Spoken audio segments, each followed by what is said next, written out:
Good morning, lockdown workshop.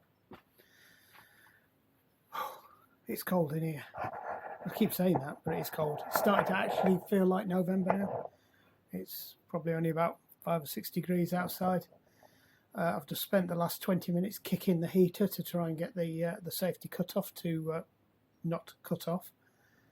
So it's starting to warm up a little bit. Let's just survey the vista. Clear desk. Actually, let's bring it back.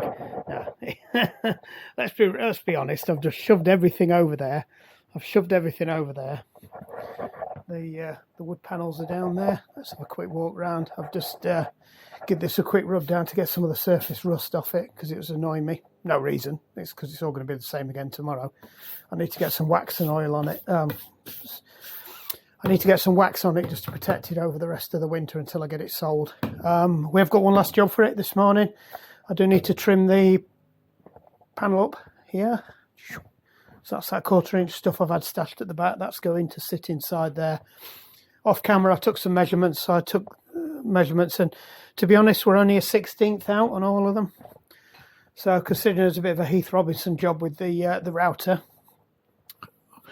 to be a 1/16 out across 3 of them after they've been assembled, I'm pretty impressed with that, because we were using the outer edge as well, not the inner edge to route. So that shows we've only got 1/16 deviance on the thickness of the frame itself. So that's really good, because I wasn't going for full cabinet finish.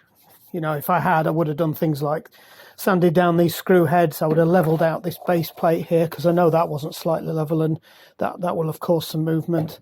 I did true that up, but there was lots of other things I could have done to make it even more accurate. To be a 1/16 out, do you know what? I think I'll take that.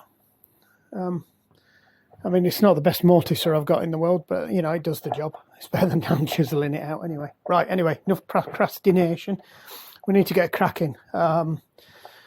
Because this is probably about the last awkward bit to do. So I'm going to stick it in the stand.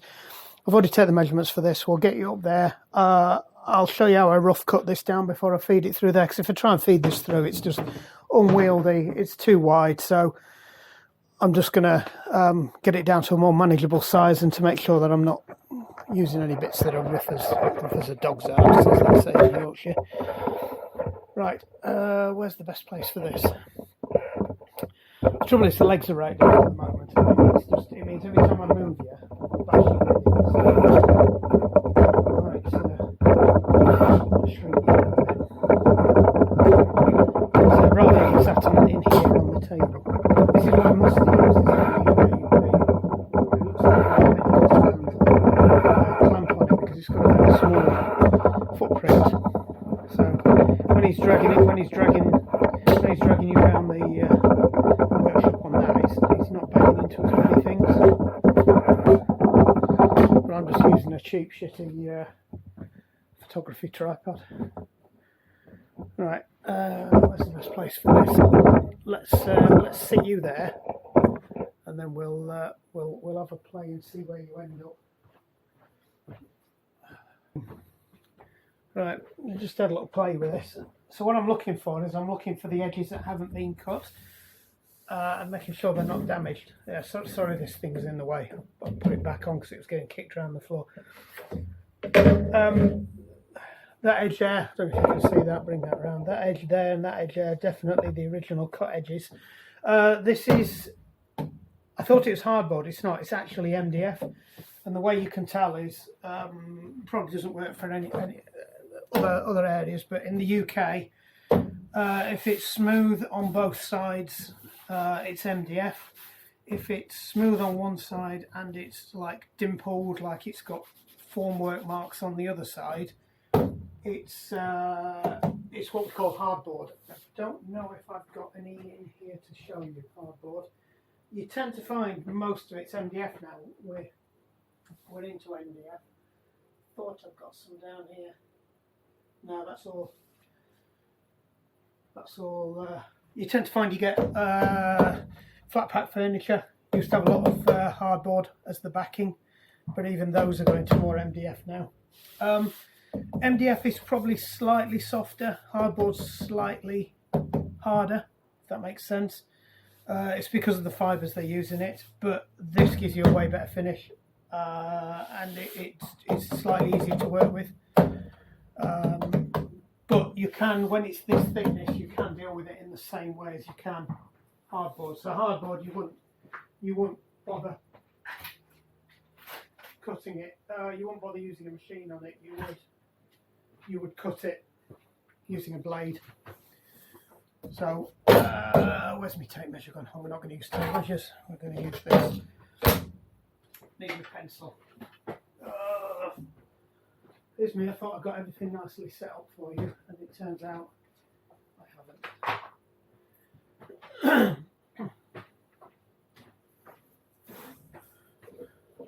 So that bit's square. That bit's square. My pencil doesn't want to play. That's better. So that bit's square. I can't remember what the proper term is. I think you do that and you go, or something like that. I can't remember. It's a long time since I've done this properly, and I've kind of lost the art of all this. Right, so I've worked it out, and the best way to do this is to cut it like that. So we've got the 14, 19, which is roughly what it is. So I'm going to cut them to 15, and then I'm going to rip them down. So that's 15 there. Do a similar measurement up there. Make sure that the straight edge is parallel, because if you do that, you get a different distance. So you can do this by eye, to be honest. Just make sure it's off of the edge. You can't see that because it's behind the thing. 15 on that, and then I can use this straight edge to draw a line. It's not quite long enough, this straight edge, so I've got the trend surface rail out, or straight clamp, or this is a bit of a throwback to the new Yankee workshop. I saw Norm using one of these, so I went googling to find out what it was, and found out they do actually sell them in the UK as well. So in case you don't know what one of these is, it's a clamped. See, the way we used to do it was get a piece of wood, get some G-clamps, clamp the piece of wood onto the board, and then you run your power tool up the side of a piece of wood or a piece of metal. But the problem with that was that you could only run the power tool in a certain direction, and invariably you want to run it with the wider part of the tool on the piece of wood next to it, so you get less deviation. But the problem with that, you usually got a great big motor that hangs out and catches on the G-clamps. So you have one of these that's flat and it clamps underneath. So when you do that, it moves that very slightly that way and clamps it. So brilliant piece of kit. The only downside is that even though it has got a very low profile clamping edge, you still need it off the edge or something. So I'm just lining this up. So I would line it up if I had the right end up. And then this backstop slides down. Eventually, this is all a bit crusty and rusty as well at the back of it, I noticed. So let's line it up so it's just on the line. Same at the other end. And try not to move it as you clamp it. Curb your enthusiasm, Mark. That's it. That will go down further, but they do tend to bend. You need to put it flat to there. That's it now, that's in place. Right. So that's lined off. The only thing I want to be careful of now is as I cut across it, the blade doesn't dip down. But it doesn't matter because I'm cutting it to about ½ an inch over size. So I'd say a nice sharp blade in your Stanley knife or other cutting implement. Other manufacturers are available.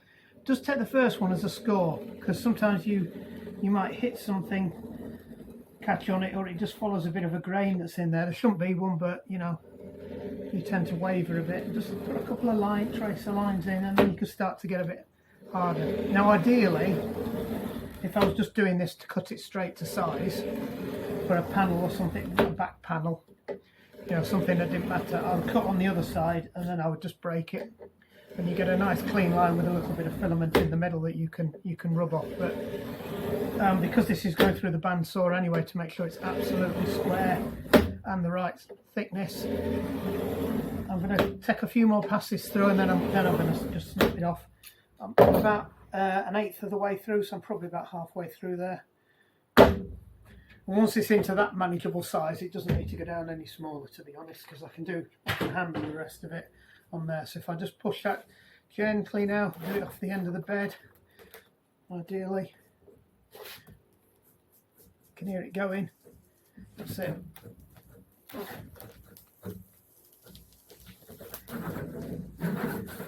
That's it, and you can see there's a bit of breakout. Hopefully that's not gone over half an inch. So I think on the next one I might trim it back a bit further. I might do the other side as well, just to be on the safe side, or cut all the way through, because that's going to be a right old faff to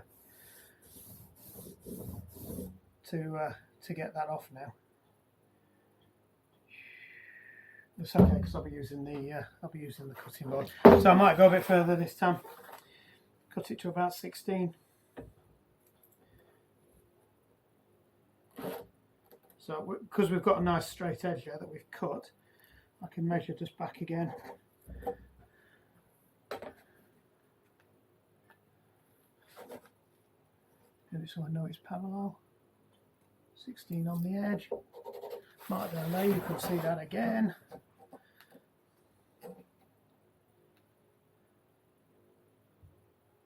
You can hear the gas burner going. There's a flipping drone coming over. So same again, drag this out.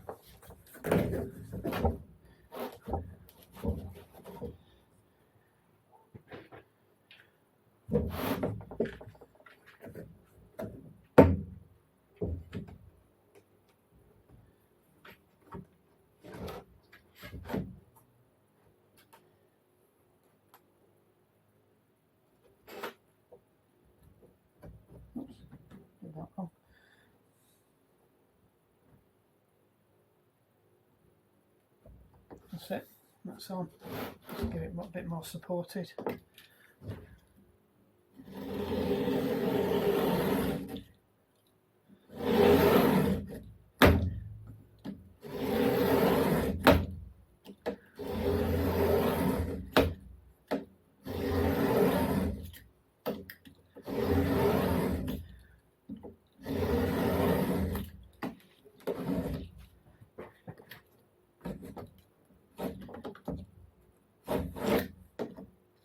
I don't think it went as deep as I thought I did last time as well, which didn't help.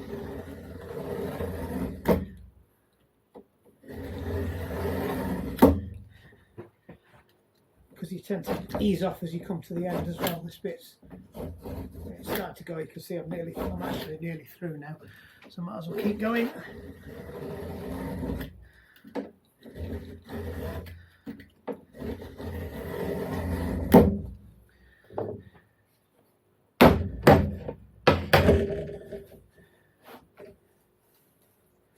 What I can do actually is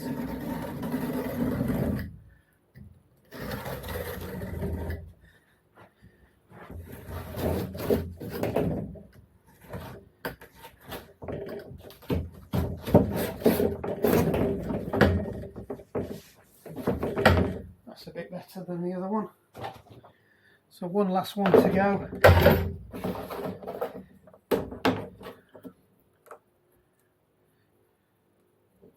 In fact, I'm not even sure you need to watch this bit. We'll bring you back when I've cut it. I've got them. Right, welcome back. We've got a new toy for you. This is another one of those jigs I made years ago when I first started doing all this. I know they used to talk about apprenticeship pieces, you know, and you create boxes and cabinets and things, but I think nowadays the way the machines are, that I think a lot of your apprentice pieces are actually building your own forms and jigs and tool stands and things like that. And that's what I did. I built a whole load of stuff to help. Oops, I'm talking to the wall again with what I was doing. So this was one of them. I'll just explain what it is. So it's just a board with a ash rail on it. So that's a really hard piece of wood. And this slides in the machine groove. It's a panel cutting board. There's a very small amount of play in it because it's getting worn a bit now. But the idea is is that this runs level with the saw. You put your piece of wood in here, and it's better than doing it in a what they call it, the I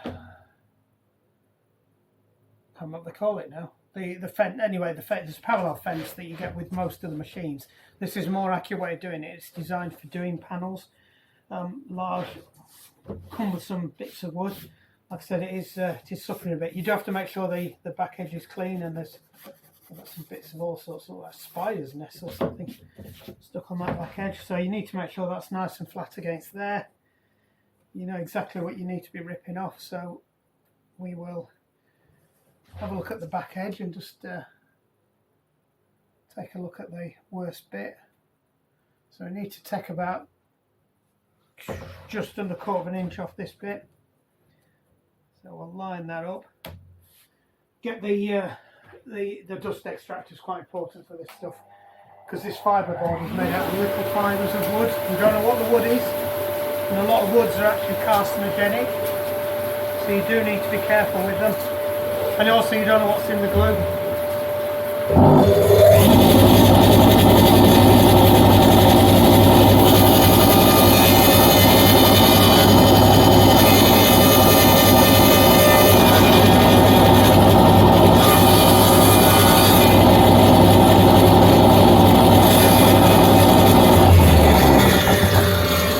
You can see that's given a really good finish now, and because it's running on the end of a board, you don't get any breakouts. So that's the main reason why I use these boards, because as you know, there's a gap between the blade there. Well, when you make these, you make them slightly wider, so to be about to there, and then you run it through the first time and it cuts it off. Right, now I did make a mistake with this one. This has been redone, because I tried to cut a panel with a 45-degree chamfer, and I forgot it would actually cut this board as well, so it actually took a 45-degree off on the board. Then it's no good then, because I've got nothing to support this piece of wood and stop breakouts. So if you look, that's very good. If I'd have just run this piece of wood through with the mitre fence, that's what it is, the mitre fence, I would have got breakout down this gap here, and it would have ended up looking like that, a right mess. So we've got that bit. All I need to do now is just measure the exact distance we want on this one, and what we decided to go for. Well, I'd had a conversation with myself, and I decided 14 3/8 was where we needed to be heading for this. So all I need to do now is, we've got a good edge there, 14 3/8.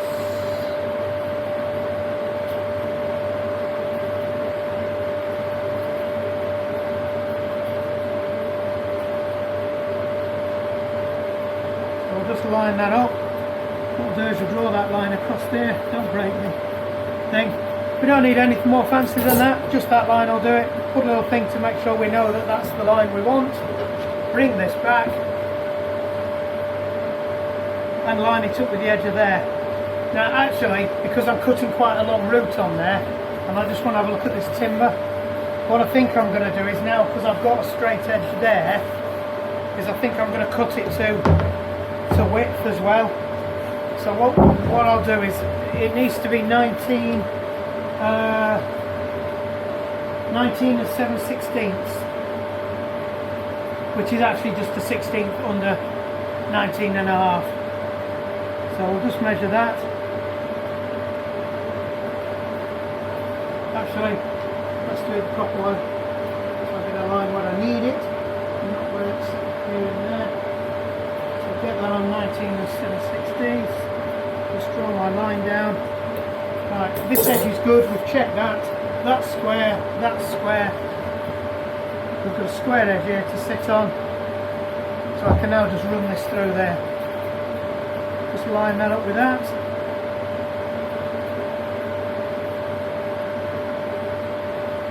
Right, that's perfect. You can now just shove this straight through. Sorry about the noise.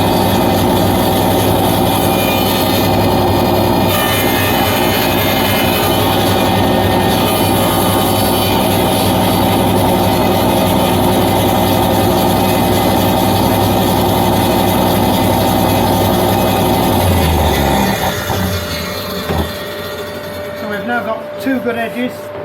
We're just got to cut that one back now. Now you can see it fits in the saw a lot easier. I haven't got to pull this board anywhere back as far. Just check my fence is clear. That's nicely lined up. Well, just have it up.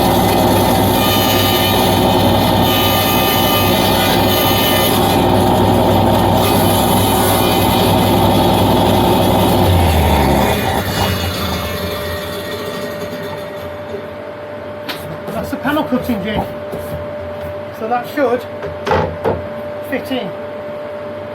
Boom, back in the room. Let me just turn that off. That himself thing. So I've just got one of the frames across just to see how this fits in it, just to check it's good. Yep, perfect. We've got about an 1/8 gap all the way around, so it allows for expansion and contraction. This stuff does expand and contract quite a bit. So particularly across that way, I've got to be careful because it will push the joints out. So there's a bit of a gap there. Also allows for any imperfections in the frame, but I'm looking at that and I'm looking that's pretty good actually. So quite happy with that. Stick that one to one side. Cut another 2 of them.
I can't remember if I videoed them in the holes or not.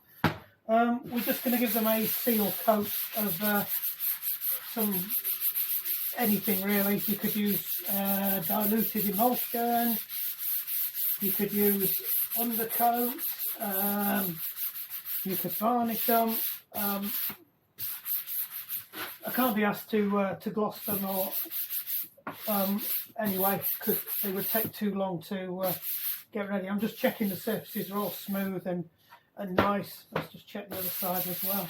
I'm only going to seal one side so that the wood can breathe still and dry out.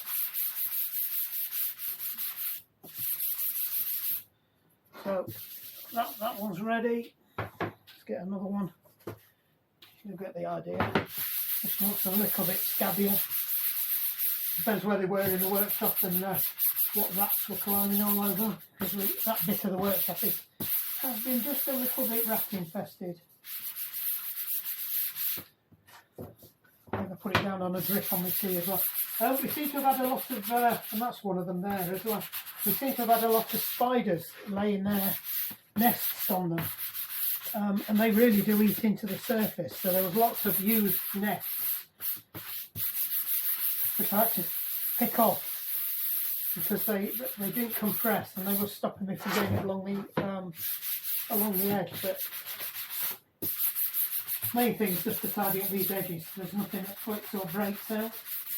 You see that bit? I just caught that bit then, it broke out.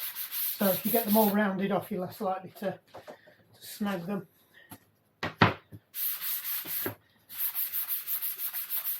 A little imperfection there, a little lump there. So make sure that bit goes on the back, unless it's the same on the other side.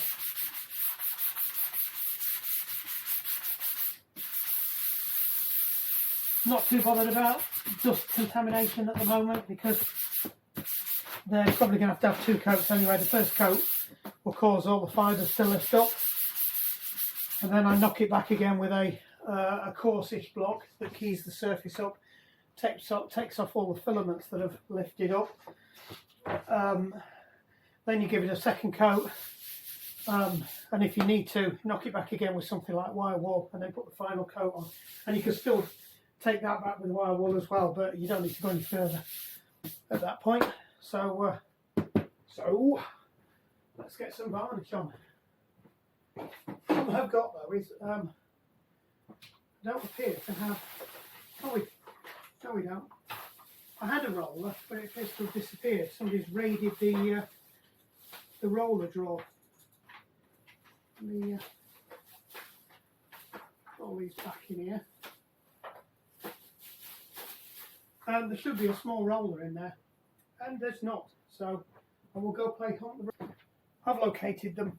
The significant other had them and put bags on them to keep the rollers nice and fresh so they could use them again, and didn't use them again, so they're now solid.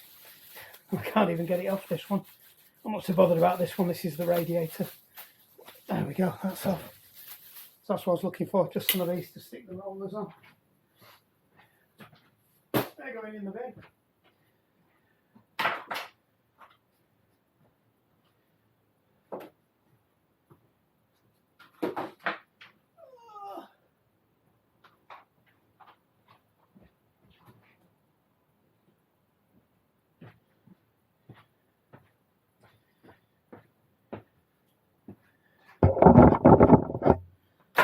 I have actually got a proper paint can opening lever, but it's bedded on there somewhere. So what I'm using up is just old tins of varnish. This is some quick drying varnish that we had for our first house when we had tons and tons of varnishing to do, and yeah, that's not going anywhere. That I think we'll rethink that one. God, I hate the smell of that stuff. I spent literally months and months and months varnishing spindles with that stuff, and it smells horrid. It's water based, but right. That's one less thing in the cupboard. Let's go and have a look, see what else we've got in here. I'll take you for a look in In my glory hole. I'm not looking in this glory hole.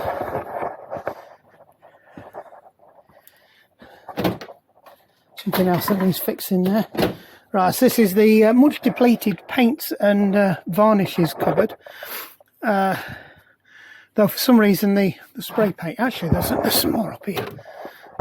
There are some more up here. Yeah, I'm not sure why they're down there, but they're... Right, so I've got some up here I could use. We could put some lacquer on it.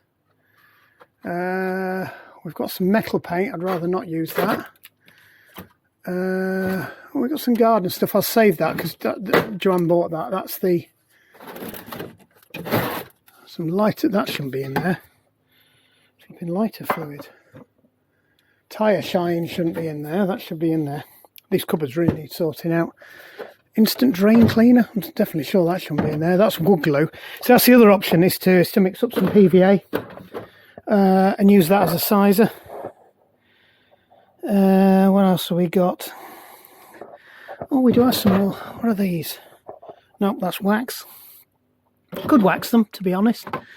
I'd rather not. I'd rather save that for the table saw, to be honest. What's that?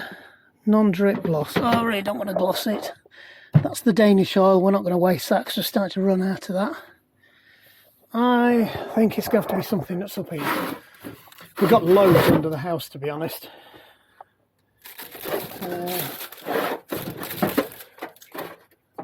So I could lacquer it.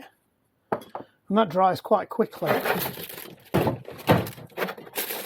And I do have rather a lot of it. Some spray paint there, some black. What I want to make sure is it's nothing that's going to come through the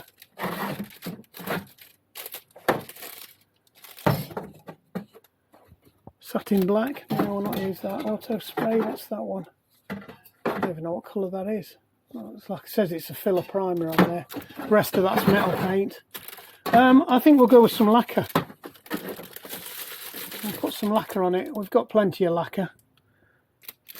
There's some stain block there.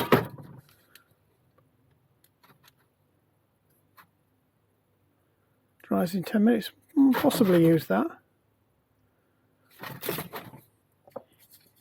Isn't this? Not worth saving that. That's black. What else have we got down here?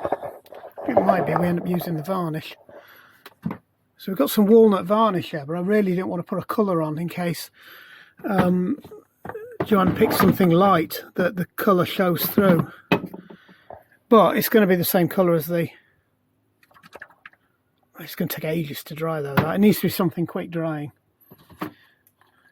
Oh, shellac, sanding sealer. We might have just found our winner. Winner, chicken dinner. Yep. Oh, I should hope to eat it now. Yeah, no. I'm yibbering now.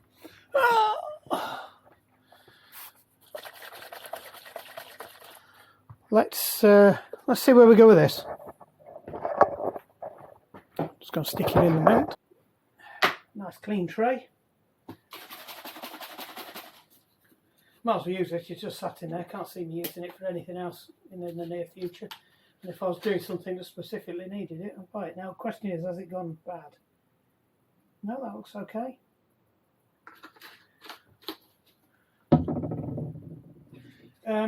Probably shouldn't use a foam roller for this. I should use a felty piled roller, but we know where we are.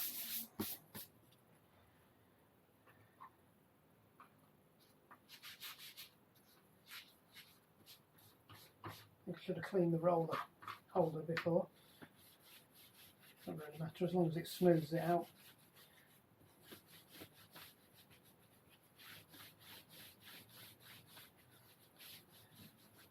Right, hands up who knows what shellac's made out of. I'm not sensing a lot of hands up there. So shellac, proper shellac, it's kind of a resin, but it's actually an organic substance that's made out of, now this is where I need to probably go and check it because I've heard two different stories of this one. Somebody said beetle shells. It says definitely made out of beetles, that's for certain.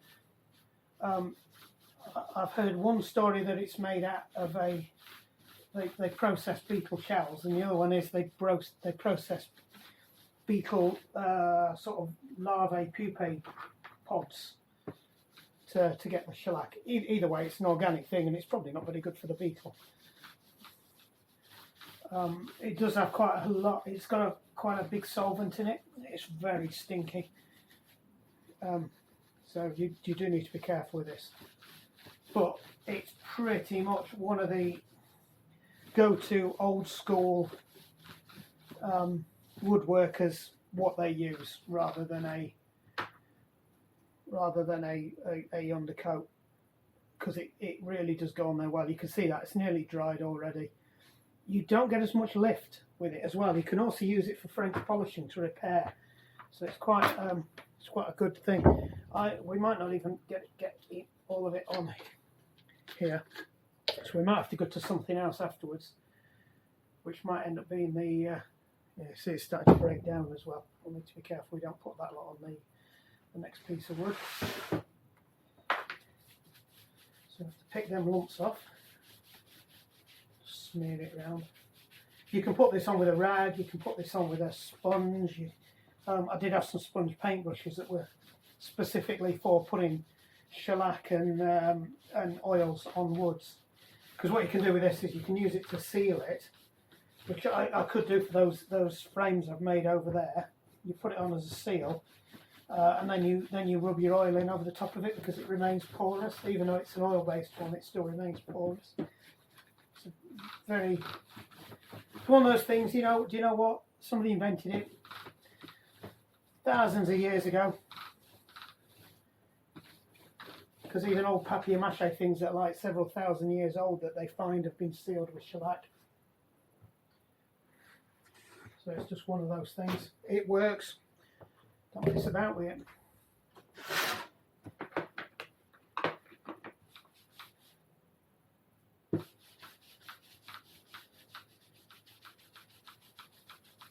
Just after a good, nice, even coating. Yeah, see, that's why you don't use the solvent-based stuff on foam rollers, because they start to deteriorate. But I don't care, because I've got literally a box full of them.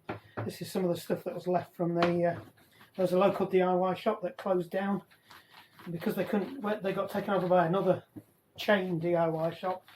But because the products that they sold weren't the same as the ones that the new product shop sold, they just literally had a stock clearance where they just sold everything they'd got, and it was like in a container of all the old stuff. So we just made an offer and took the lot. There was all sorts in there. There was drills in there. There was fixings, fastenings in there. There was steamers. You know, there was power tools in there that had been returned and not done anything with. There was oils, paints, loads of screws, clips, ties, drill bits. Oh god, the drill bits. It took me ages to get rid of all the drill bits. SDS drill bits. Really quite expensive things normally if you're going to go and buy them, and we've got tons of them, all different sizes. So we're making them up. Hole saws. They've been, so a lot of the stuff has just been really useful. We've just used it. You know, I've got drawers full of the screws that came from there still. I just worked my way through it. We built the original deck, you know, the thing that we took down last year to make the patio back wall. All that was originally made with brass screws rather than nailing it together, because we just had them. Right, that's had 2 coats. That's had one really lush coat, so we'll just see if we can get one more sneaky coat out of this one. We might get away with that, actually.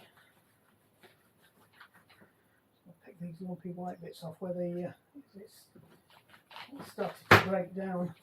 Oh, nearly launched it off the table. That would have been a disaster.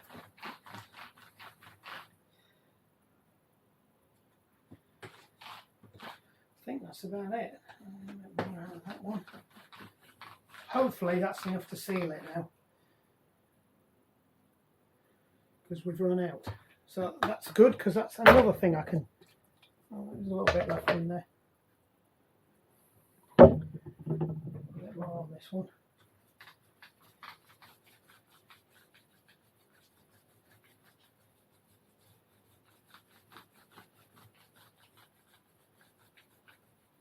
There we go.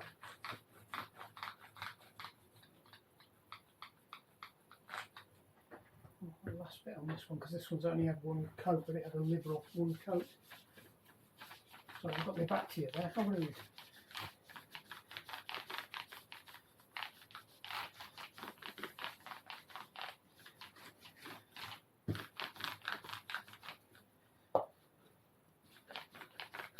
I think I'm going to miss the woodworking when I've sold all the machines, but there's nothing to stop me still doing some, but I just won't be able to do it to the same industrial level I was doing it before.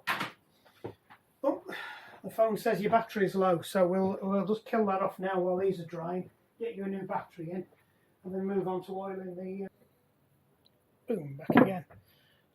Right, so we're ready now to finish these off, even though I noticed I've just dumped a whole load of...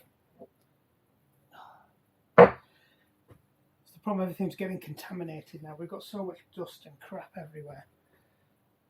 Then you've got to keep the wood not contaminated. So the name of the game here is now to get this top surface and the edges done. Not bothered about the backs. It's got a massive defect in it there. That's caught a screw on the table saw as it's gone through, and I've not spotted it, and it's on the front edge. I'm proper annoyed about that. So anyway, what we're going to do now, I can do about it now. This is the front edge, so we need to get inside there, across the front, down the edges, get it all nicely sealed up. We are going to use this. This is my favourite stuff ever. It's probably one of the only things I haven't nicked off Norb Abram. And the only reason I use it is because, remember that stuff I was on about just now, funnily enough? This was in that job lot of stuff that we bought. And I've used this for nearly all the furniture in the house. It gives a varnish-like finish with an oil. So you just oil the timber. And the thing is with Danish oil is it dries hard. And I know people say it isn't, but it's actually quite waterproof as well. So we've got this in the bathroom, and the finish on the wood is brilliant. We spilt water all over it, and you just sand it off and you rub a bit more oil on. You can't see it.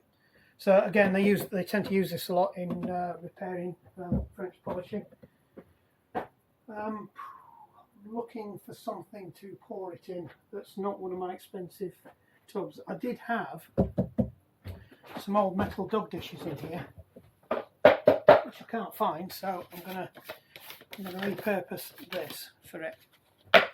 Just need to be careful as well. Let me put the lid back on. We've got a whole load of stuff tucked to the top of this, and what normally happens is I tip it over and it all ends up in the thing, and then I spend the next 20 minutes picking it all out.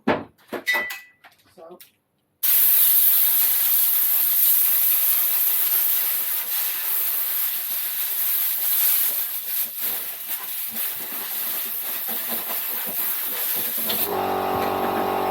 and there goes the Jenny, there goes the compressor.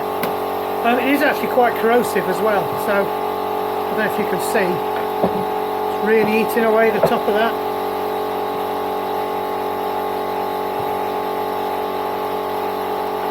And there's a whole load of crap inside there as well that I don't want in the dish.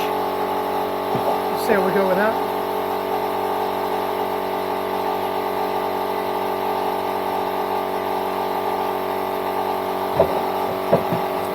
So it is getting a bit darker with age, but it always is a little bit dark. It looks like it's going to go on very dark. It does take the wood down to what's kind of a natural oak colour. So if you wet this, I'm sure the generator will finish in a minute. There we go. If you wet this, it'll drop. It brings it to a different colour. You can see that's darkened it up. This takes it probably one shade a bit beyond that. So we'll use this. We can use this or use a rag, but I've got one of these kicking around. I'm trying to use up stuff. I'm not saving them for anything. So I'll just try and go with the grain as always. Just rub it on nice and as thin as you can. We'll wipe off the excess afterwards. We're just trying to avoid dribbles, because dribbles are harder to clean up if you don't spot them. Let it soak into the wood, so do a couple of passes of it. It's not like varnish, where if you do a couple of passes of varnish, you ruin the finish. So you do 2 passes up and down with varnish. Well, for the polyurethane yacht varnish kind of stuff. You see the colour of that? It's not that much deeper than just putting water on it.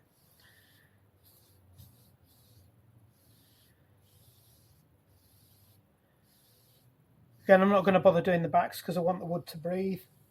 And although this is porous and it will let the wood breathe, it's just nicer to breathe around the back. The other thing as well is it is still an oil, and it might start to stick to the finish I've got on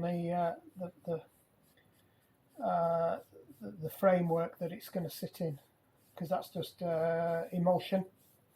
So emulsion is quite susceptible to being pulled off by anything that's remotely sticky. Blue tack.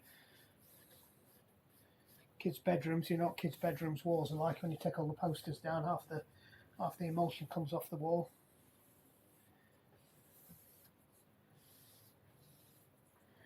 Yeah, don't forget the inner bits. I did, but I think I got away with it.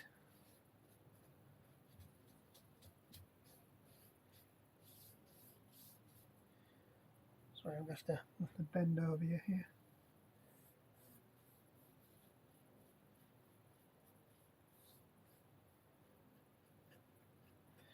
And I don't want to I don't actually want to purposely varnish the recess where the board's going to sit as well, in case, because it is oil. If we do use wallpaper or something in there, I don't want the oil leaching onto the wallpaper and then leaching through to the front.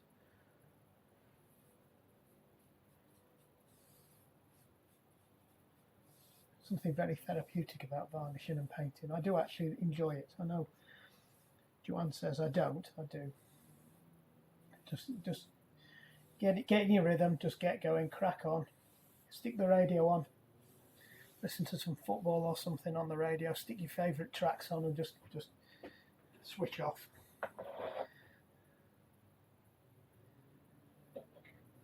I'm sure there's loads of painters and decorators that will have a different view on that.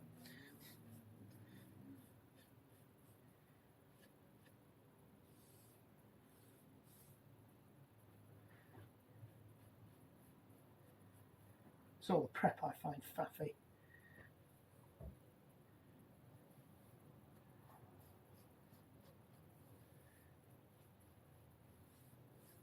I like that Mr. Bean sketch. I don't know whether it's on the cartoon or the thing. He masking tapes the room up and then explodes a tin of paint in the room.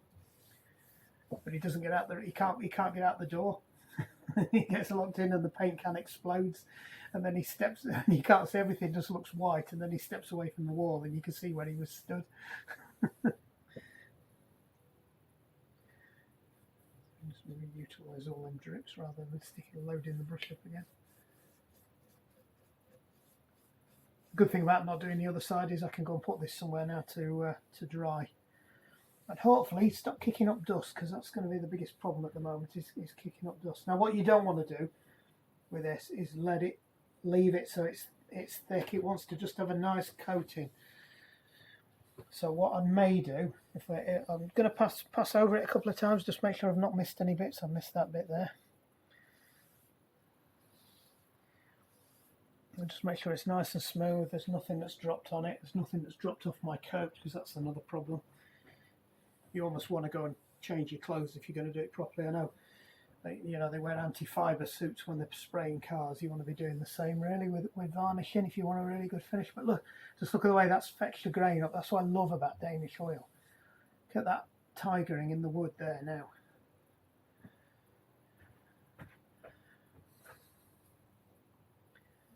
I do love the metal work, and it's my favourite thing to do, all the welding and spannering and fixing machines, but there is something definitely satisfying about getting a piece of rough timber as it's come out of a tree, and then effectively what you've got, I don't know if you can see it, there's the pile of the rough cut stuff that we started with. Right, and you make something like that out of there. Okay, this isn't fancy, it's just a simple frame.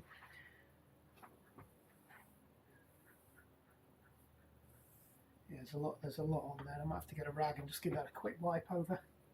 It's going to need about 3 coats of this. I've got to find a clean rag. Which there doesn't appear to be that many of.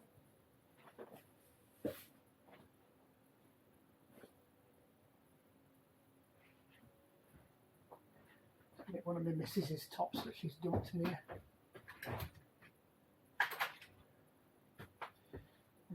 Get the good scissors on it instead of the bad. I don't even know where the bad scissors are. They're probably on here somewhere. They're on here or they'll be over there. Everything tends to gravitate to here or over there. It's like the dining room table in the house.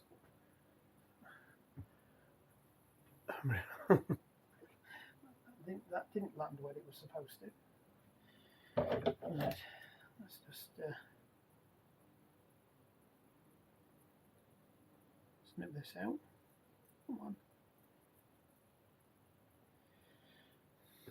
Cutting materials on YouTube. So there's a YouTube channel for that. Yeah, I think she had this top when we first got married. And we've only just surrendered some of these clothes from when we first just got married. I have underpants older than my kids. I'm not joking either. Right, I just need to be careful with this. It is a bit fibrous, but what we'll do is we'll just wipe it off. So you can see we had too much on there, so we're just going to wipe it off. Same down the sides, same down there. And you can see now that's really actually made it look better.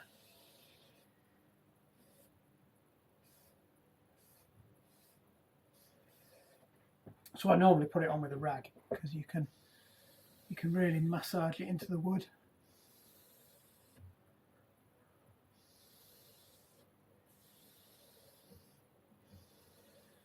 Just rub them edges off.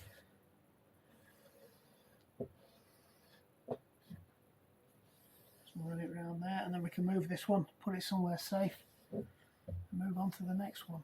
This really does take a lot of time.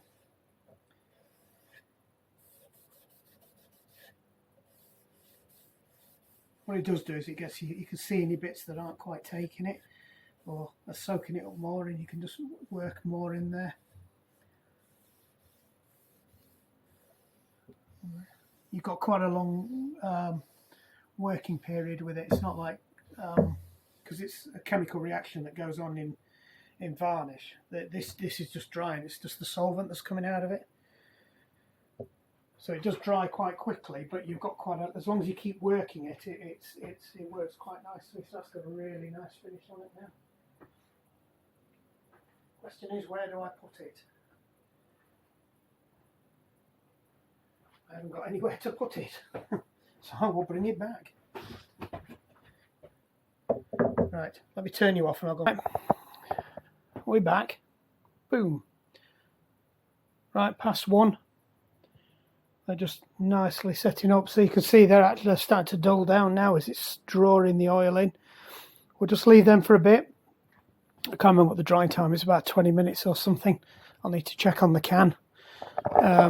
It doesn't fully dry for about a couple of days, I think, properly. Let's have a look, see what it says on here. I don't know if you can read that.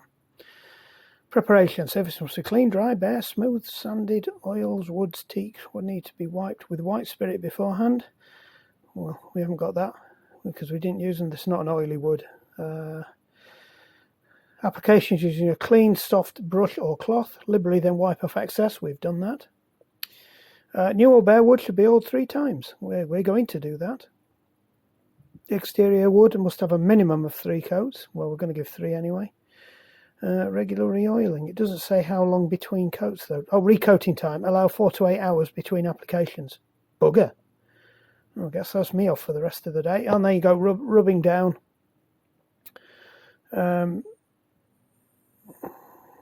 Using 0000 steel wool. We're going to do that. There you go.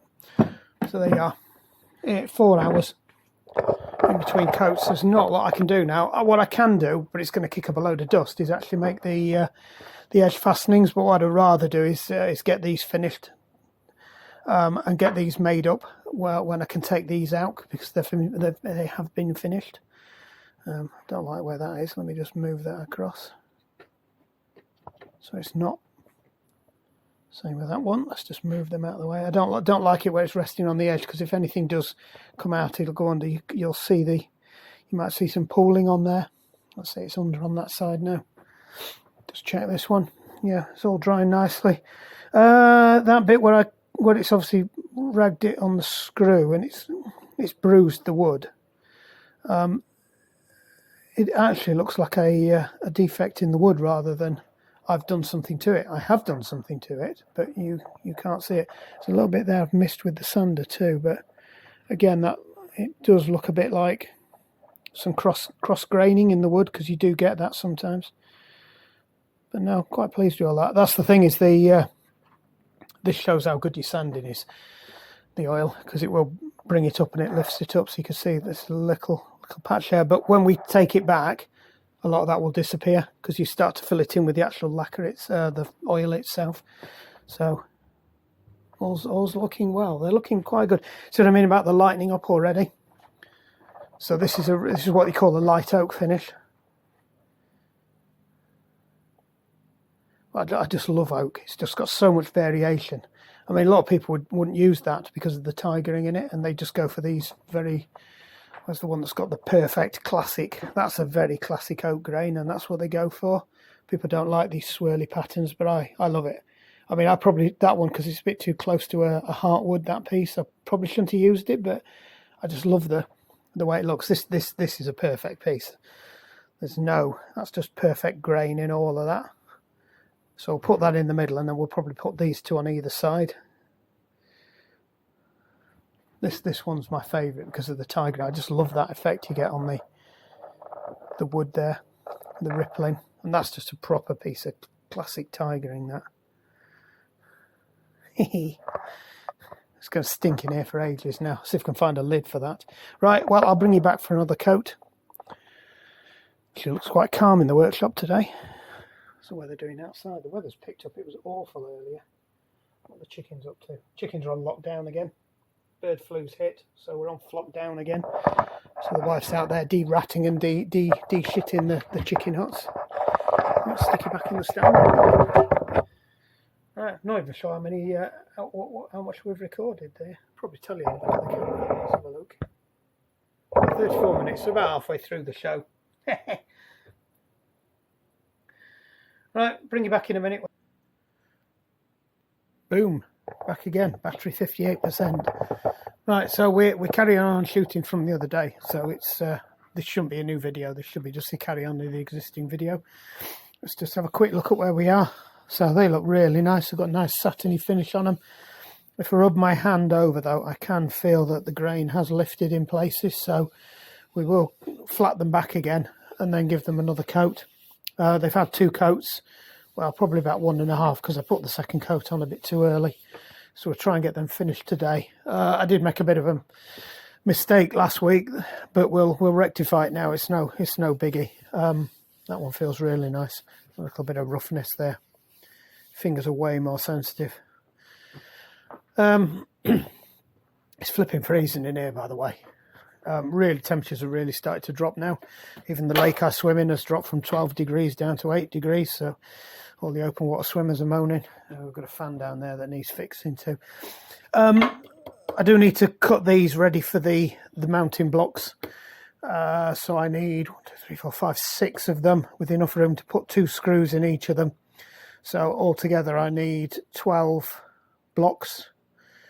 Probably about that far apart, each one with a slope cutting on it.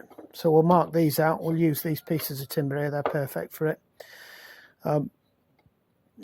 So if we can get 6 out of each one of these pieces of wood, that'll be fine. So cut that there, and then we get 3. So that'll be about that. Yeah, that'd be about the right size. So spot on with that.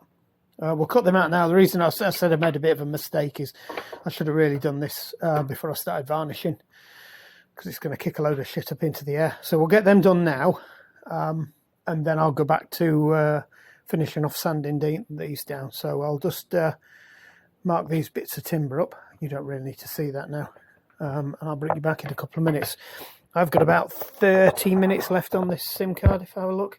31 minutes and about 58% on the battery. Yeah. We've got a new gadget as well attached to the camera. I was watching another YouTuber, see if you can see it. Oh, there we go. There we go. Oh yeah, that's made it a bit brighter, hasn't it? It has improved the yeah. So it's a little high power light unit that just clips onto the side. So I've got my camera and thing. Probably not very good for what we're doing in here, but when I do some of these pieces where we're on machines and it's quite dark and black background, that's going to be quite useful. Anyway, right, let me waffling a bit here. Let me get you in the stand and I'll just get a fleece on. Oh, that's a bit cold in here. I've got the heater on round there.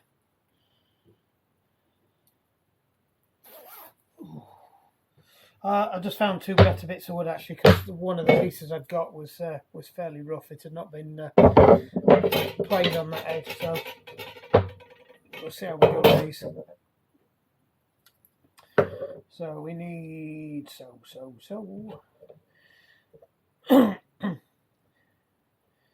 I'm gonna go with 2 inch to the shortest edge. And then we will roll that in. No, it's not a shaker, it's a clicker. It's because I've been back on the shakers all week in my office. So 2 inch from there.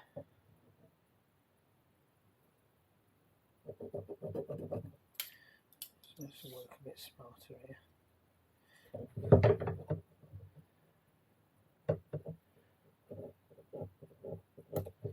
So that's that. So that's 1, 2.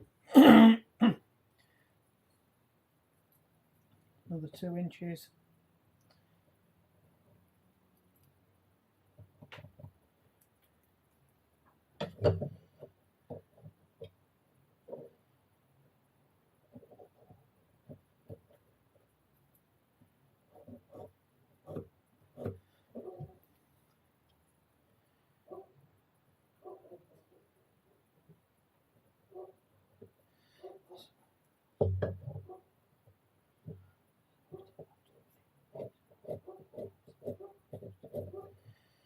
One, 2, 3, 4.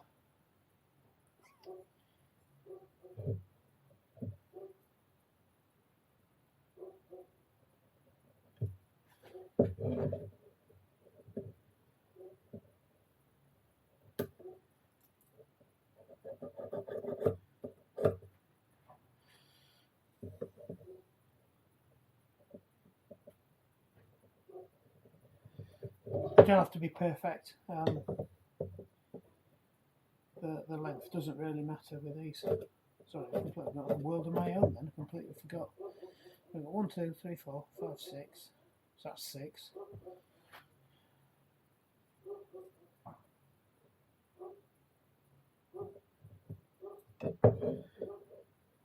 Maybe more out of this one piece.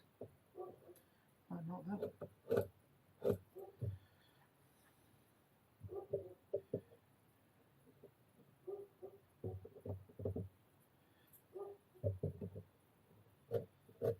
We'll just cut them out on the shop saw, so we don't have to muck about with it.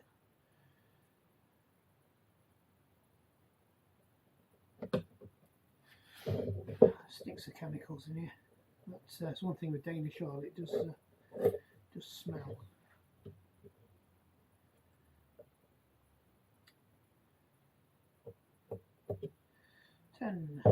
I think I make that one 10, so we need to take 2 out of the other one. 2, 4, 4, 6, 8, 10. So let's just mark that one out. Mark that one out. And then we can mark that one in. There we go.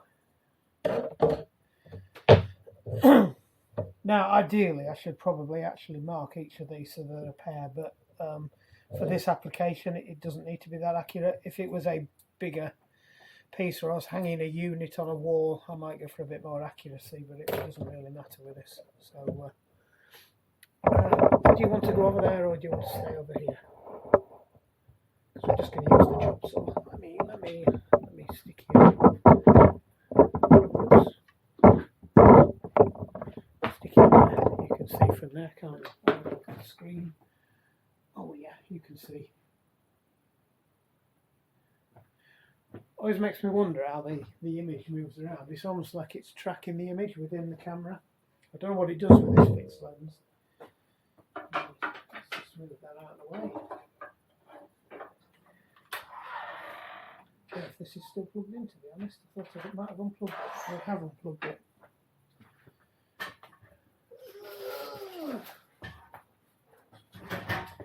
One of those days today. I've had a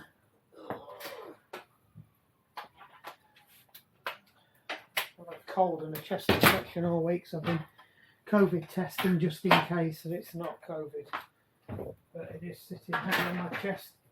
It's been messing up my breathing a bit, so I've not done much training this week either. I did the couch to 5k run this morning, coaching session with one of the groups, and well, that was okay, but my lungs are absolutely shot now. I was supposed to be doing an FTP test for the bike later, and I've now sacked that off. It's pointless.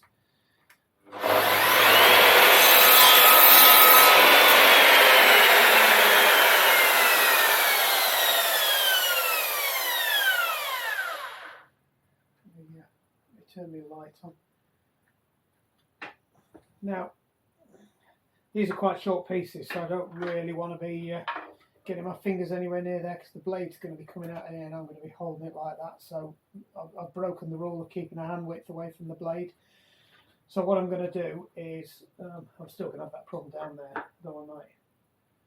Yeah, I'm going to cut that one off now. Yeah, we're still going to have that problem. We're going to have to do one of them like that anyway.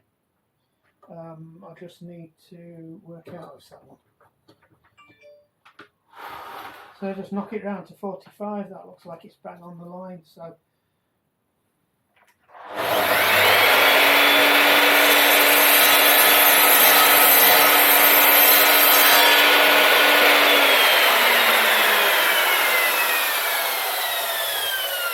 Okay, let's work a bit smarter, let's cut all the 45s in and then we can just trim them.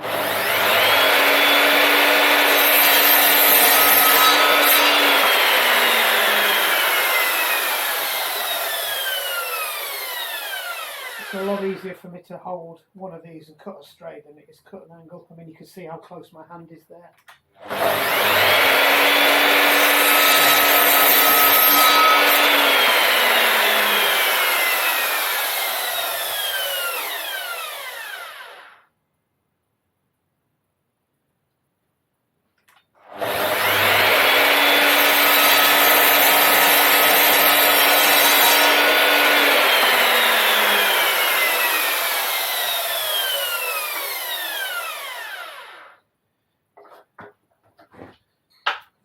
On the wrong side, it's going to be interesting. It's whether or not the motor comes down and catches my hand now. Don't do this at home, kids.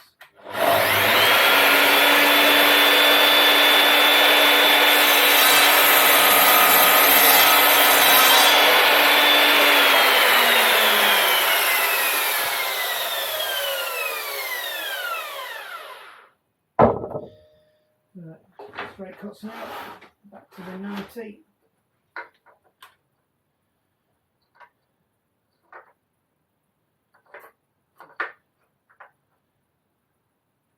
Just on the edge of the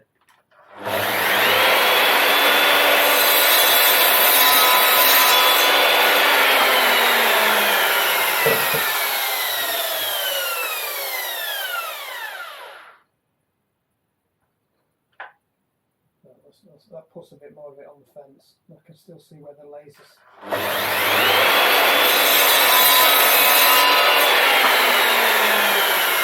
That feels a bit safer. Should we cheat? Should we do 2 in 1? This is where it all starts to go wrong and I end up with my fingers in the bottom.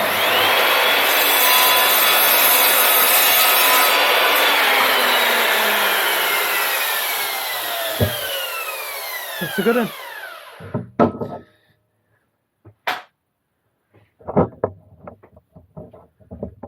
Alright. I think I tried to explain how those worked.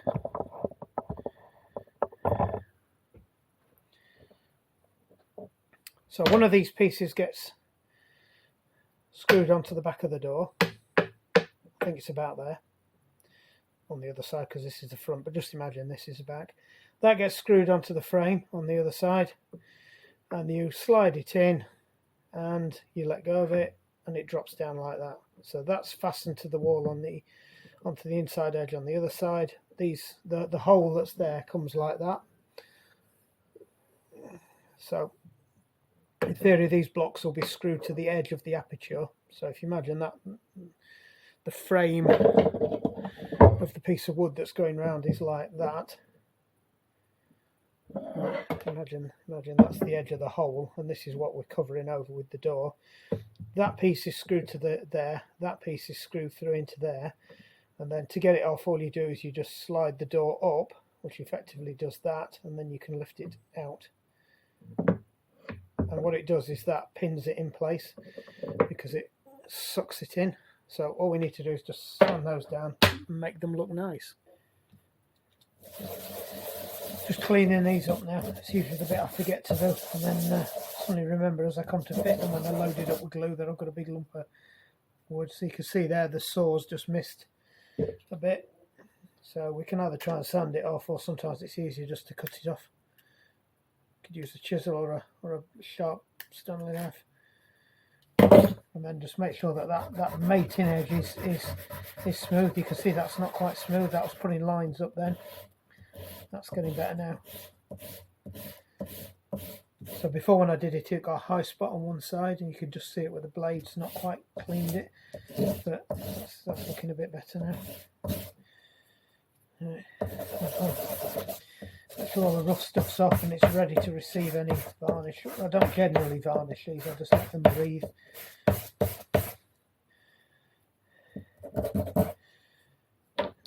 That's 3 done. That one's okay, nice clean cut that one, you can see it's nice bit of timber.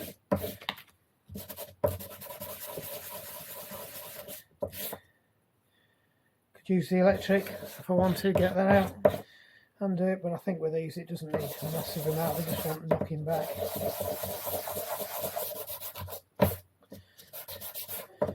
These are just some spare sanding pads I've got, I think they might have been used, this one. So, rather than getting out a fresh sheet of paper, it's nice and smooth, no raggy bits hanging off it. Apart from that bit, missed that one on that one. That's it.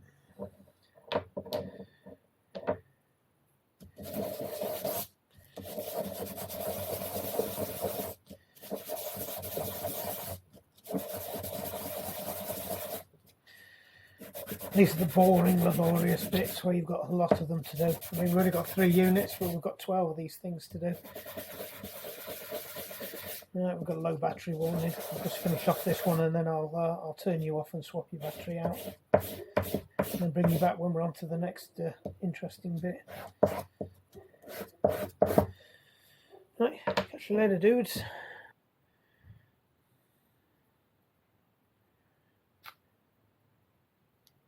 Right, back again. They're all done now. All nicely slanted down. Look at them puppies. Just going to knock these back. Just as I said before, just feel with your fingers. You can feel where it's rough, but I think it's 000. Is it this? This might not, because this is normally it has a rating on the side of it. It feels like 00. It doesn't actually say, so it's not. This is probably used for something else, but it's just wire wool. And all you're going to do is just gently rub. You've got to be careful with this. If you go too much with the grain can hook under and it'll pull it out of your hands. So actually counterintuitive, circles and away from the grain. If you start doing massive sweeps, you'll hook it and it'll just pull clumps of it out, and then you'll have it stuck under the grain and you won't be able to get it out. So particularly focusing on what you'll see is a funny coloured hue, like a greyish hue. You could use fine, maybe a 200, 300 grit sandpaper would do the same thing. To be honest, even 150 would probably do it because it's a hardwood. So all I'm doing is just knocking off any of the high spots where it's lifted the grain.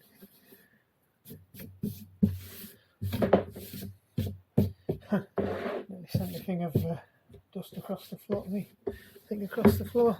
So just give it a quick wipe down with a tack cloth, which this is effectively because it's got what's left of that on. Now, does that feel okay? Still a little bit there.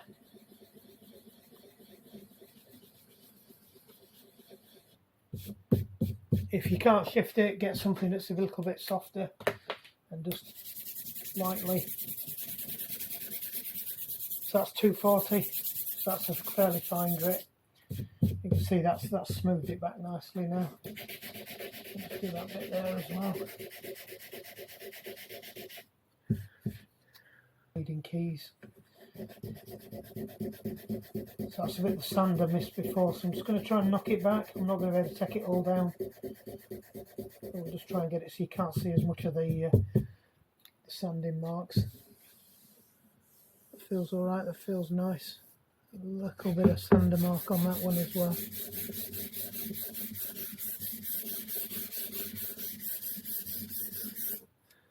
That's nice. There's a bit of a lump there. Got a bit of something that's stuck up there.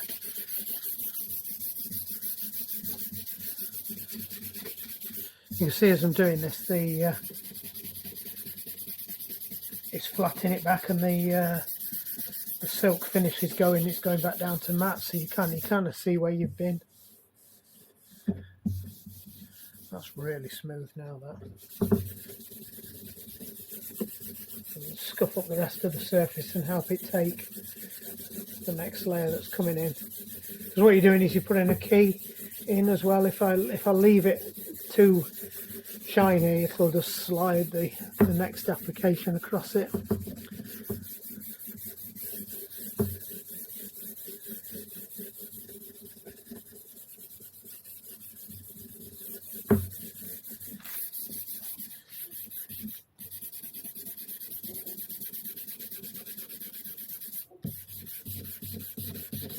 Sanding marks on this one too, so we'll just knock them back.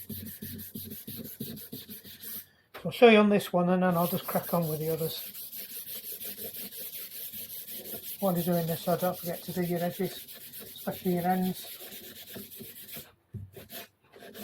Just give it a quick run off. Just need to be careful you don't round off the edges. This particular piece, it's all about having nice crisp edges.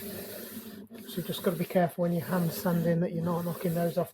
What you're also looking for is any dribbles that have run down and gone around the back of it. So we will have a look on the back side of it and just see what's there and rub them down as well.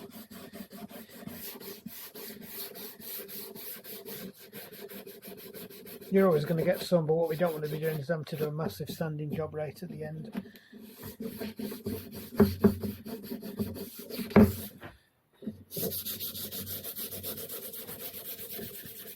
Find some of the worst lifts will actually be on these edges as well. Depends where the graining was when I cut it out the original block. Let's just have a quick look on the other side. Right, so you can see there's stuff like that, so we'll just knock that back.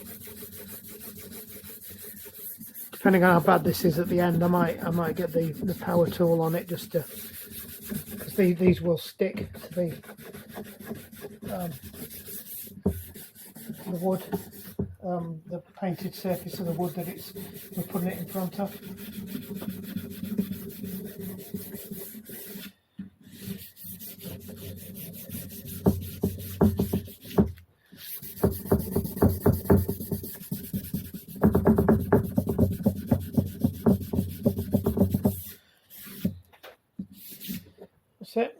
the insides to do.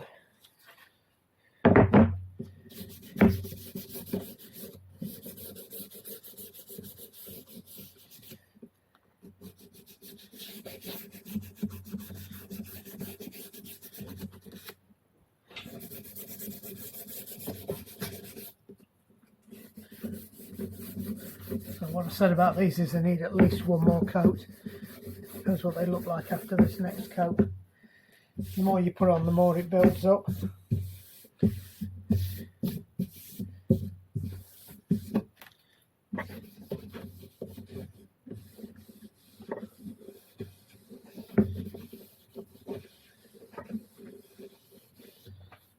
So we'll just switch some of these around. I'm going to sand varnish, which is probably not the right way to do it, but what it'll do is it means that the first ones will be dried quicker and I get a view on whether I'll... Oh, it's turned to jelly.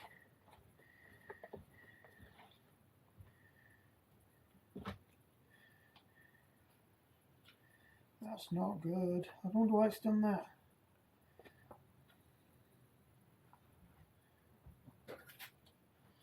Right, I'm going to clean all that out now if I want to use this tub again. I don't know if there's something in there it's reactive with.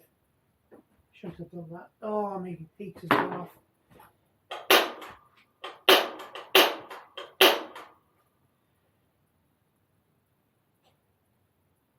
Don't know why my heater's gone off.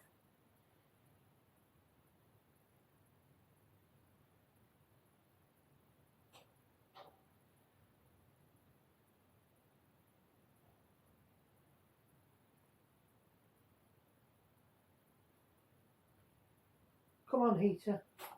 Nope, it's not having it. I'll look at that in a minute. Yeah.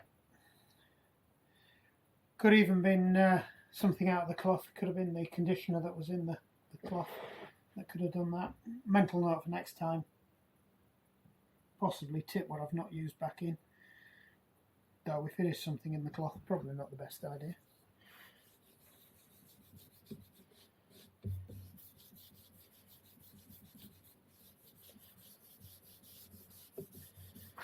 So you will get it so that when you finish this and it's dried, it dries, each time it'll dry more and more glossy if you've been rubbing it down.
Right, do the next one. You don't need to see. What are you looking? Go on, pay attention.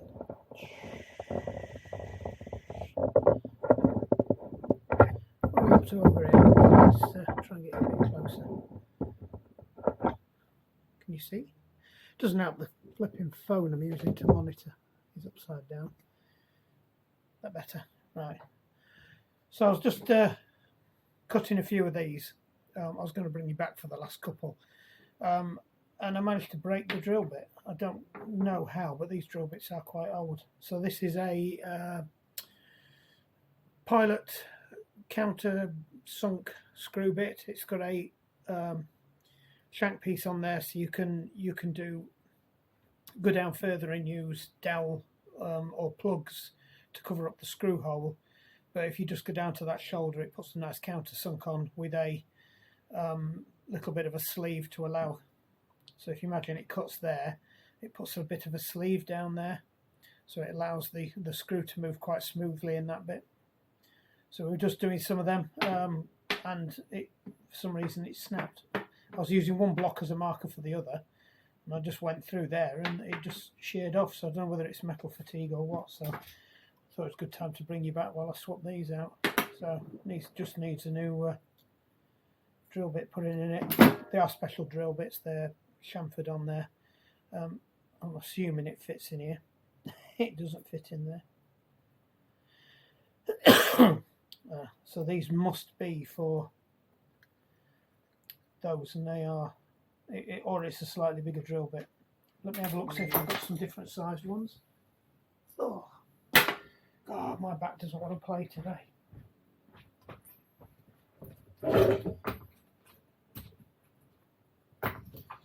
Diggy. Oh, we might have some number 8s. That's what we were after. And that was 1/8. Number 10s, right. Oh, that is, oh, right, no. Countersink insert number 10. Countersink insert number 10. So they're the 10mm ones. So that's not the one we want. So what I might do is try and... Oh, you get some spare grub screws with this as well. That's uniquely helpful. I think we've already had one out of here, so we'll just shove that back in there. Chuck that in the bin. Nice, so we've got some 8s here. I don't know if I've had any of these out yet. So let's sneak one out. Just the one. So this should fit because this is a number 8. It's not the Makita of these things here. Is that a Makita? Yeah, I've got a Makita, and I've got one of the older ones as well, the original ones. Right, so let's put that in. That's more than enough. Problem I get is the screwdriver, the grub screws that come with them are a specific size, and I think it's Imperial, because that's a metric and it doesn't fit, but this is a Makita end out of there, and that fits perfect. So work that one out. To be fair, I ought to chuck these in. I ought to chuck them in there, but I don't think they fit. Oh, yes, they do. Sort of. Yeah, we'll chuck them in there. Now I want to chuck out. So let's carry on. Is there a way I can stand you over here? Or have I got to put your legs down? Do you want to see me drilling?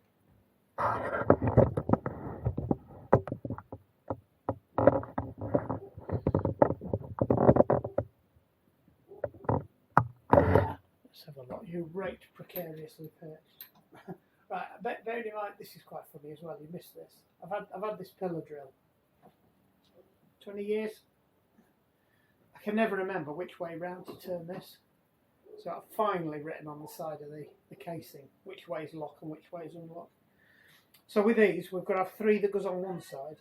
So they need cutting on that side, they need to go on that side, and then I need some that cut on the other side so they have the countersunks on the other. Luckily I remembered and spotted that. So I've still got another 3 to do. These are the ones that go on the frame. So the ones that go on the the doors will all be the same, but these go on opposite sides. So that's why these need doing the opposite way round to them. So if they're doing on this side. So that's right, no, that way, no, because that would do that, that's it, we're all good now.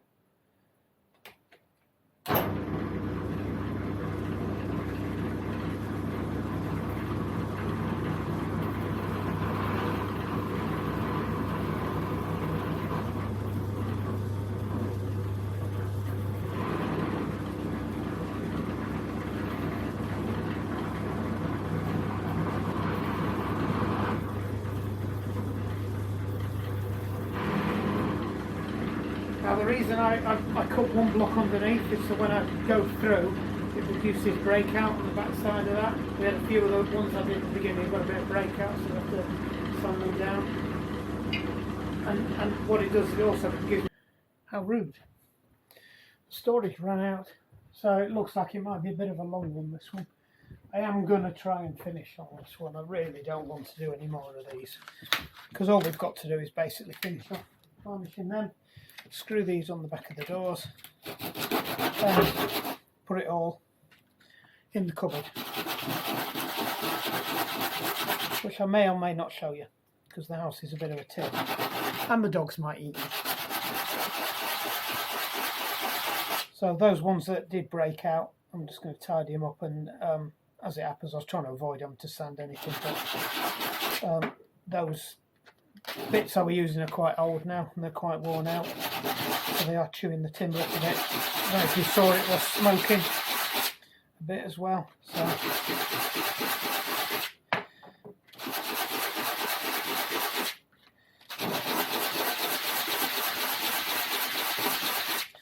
what I'll do is I'll drill the other ones out as well, but they have their holes on in a different place.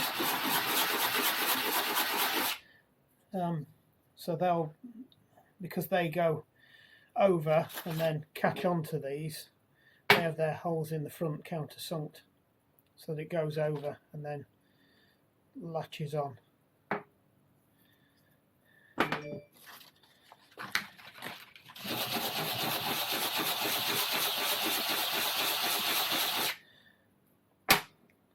Just getting messages from Strava for the Couch to 5K runners this morning. Noticed some of them had got some nice bling on their runs. So for those of you who don't know, I'm also a triathlon coach. And one of the things I do every year at this time of year is I put on a beginner's Couch to 5K run with some of the other coaches at the club to pick up some of the injured runners rather than going off doing their own thing, and pick up new runners. Get them started at a nice sensible pace rather than just going out and getting disheartened or trying to do too much and getting injured. We've got a really good group with us this year.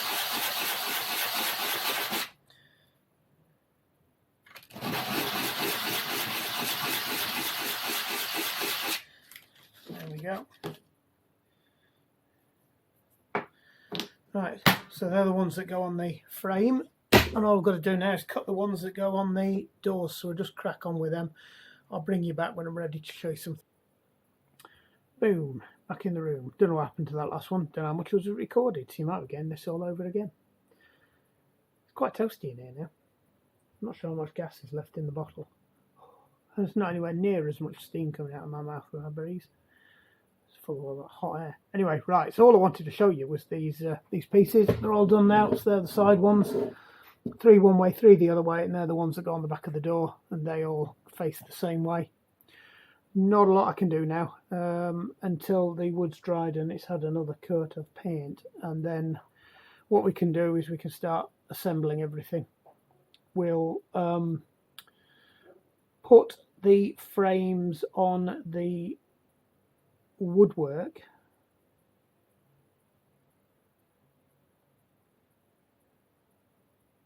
without the panels in.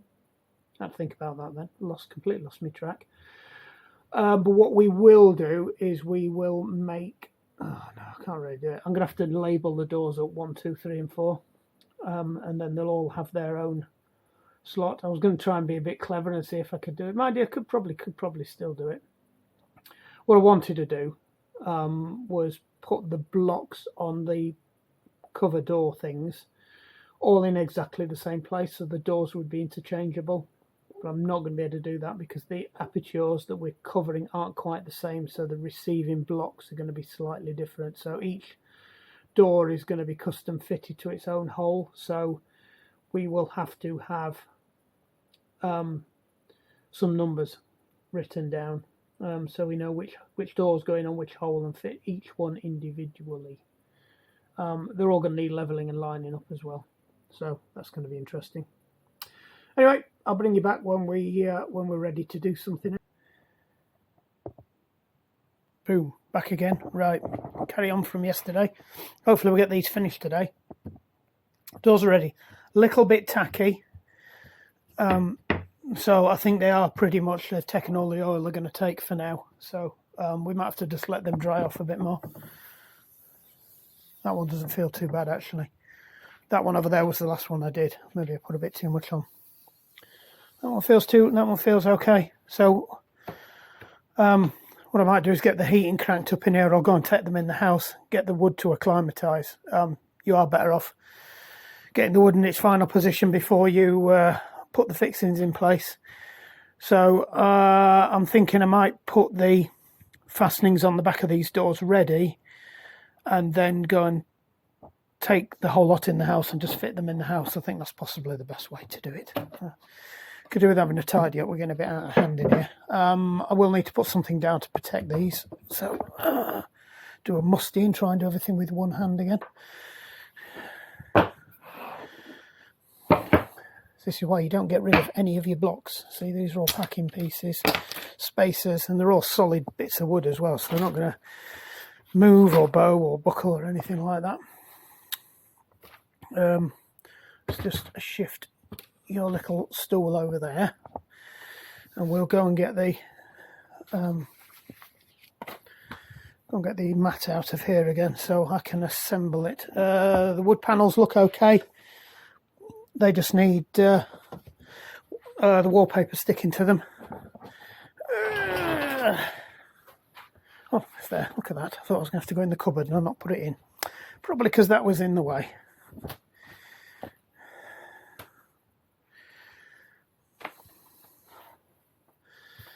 Just been checking up on the athletes that I coach, because we're not allowed to say they're my athletes. They are athletes that I have the privilege to coach. That's level 3 for you right there. They've all done really well today. A couple of PBs, a couple of really strong races. Maybe one disappointed runner, but looking at the stats, I think it's a really good time anyway. So no concerns.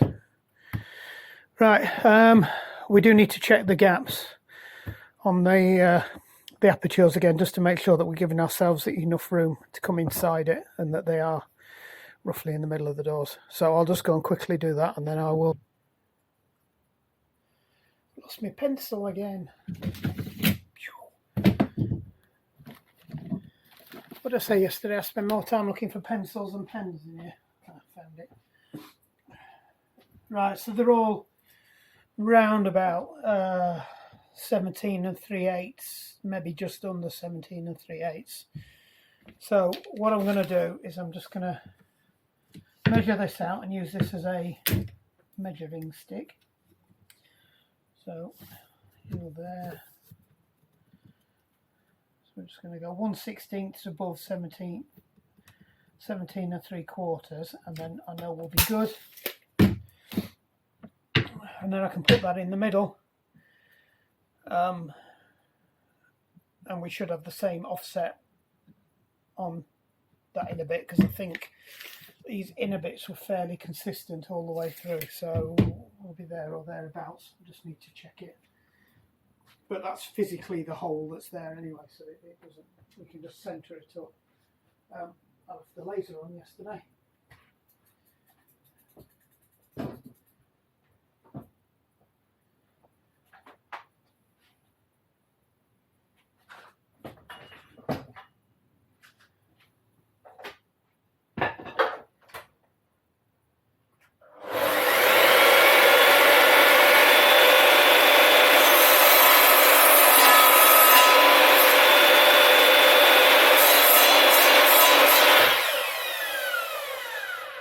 Turn the laser off.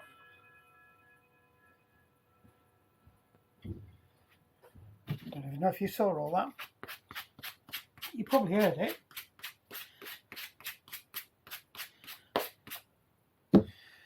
Right, so that's now, that will fit in the hole. So all I have to do is just kind of centre it up on one of these that's about, that's 14.5. I think they were all pretty much 14.5.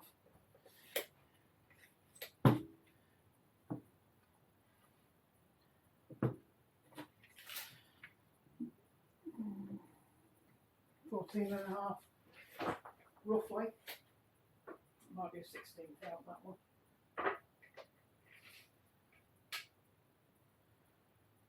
Yeah. 16th under. Just check this one. Yeah, it's about the same. So they are all just a smidgen under. So what we're looking for is just the same on here.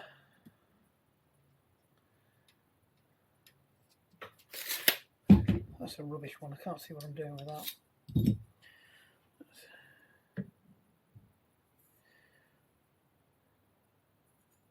That's not helping a great deal either.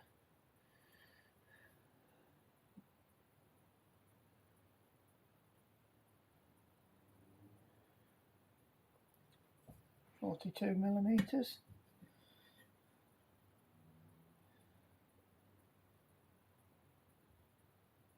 not much wrong with my eyes there. 0.5 millimetre out.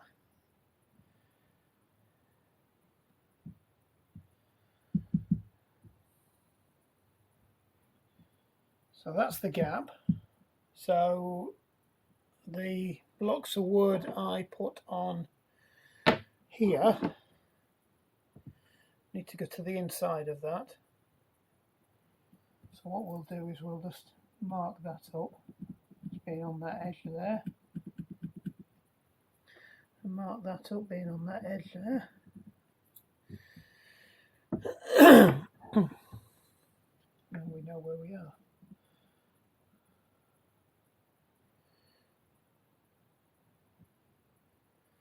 Well, I just slid that the wrong way because they do not look 21.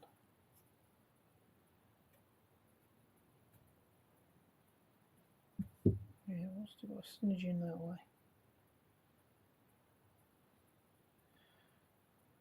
Doesn't really matter because you won't see a millimetre on the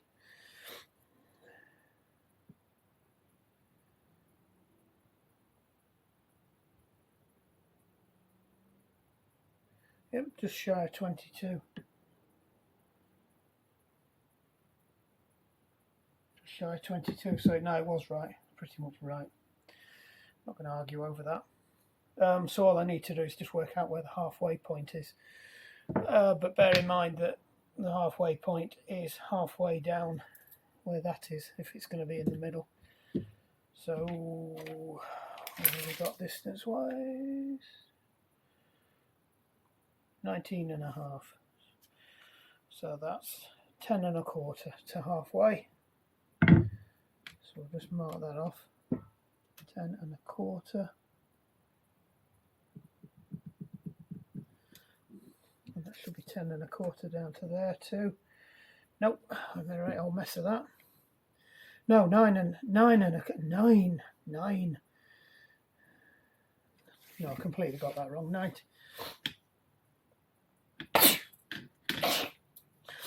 19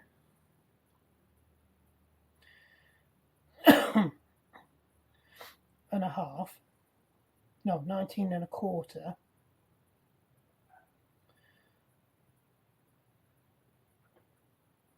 It's going to be 5/8. It is going to be 9 and 5/8.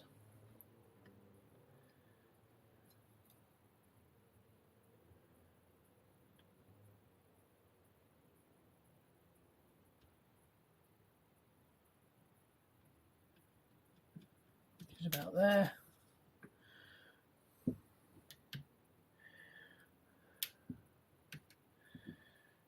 I can't work this out today. What's up with my head? Am I just measuring it though?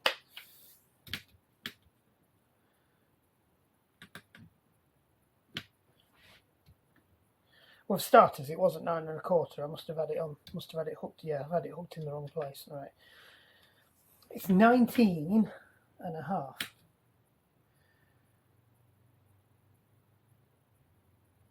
It's 10.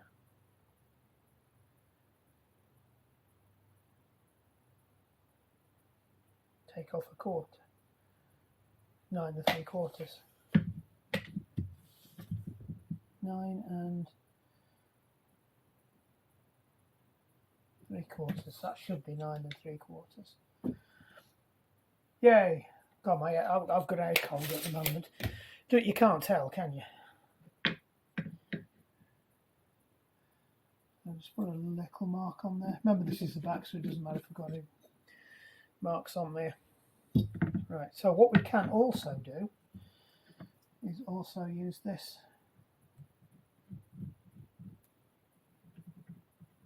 And now we have a universal marking stick.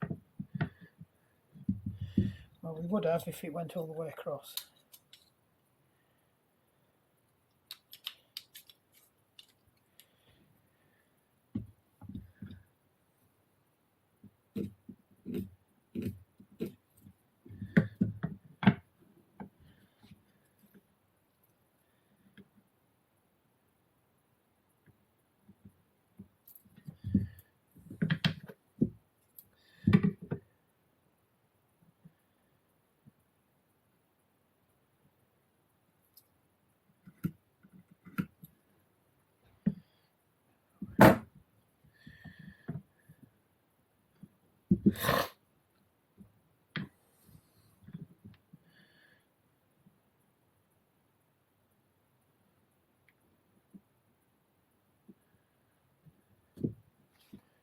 Right,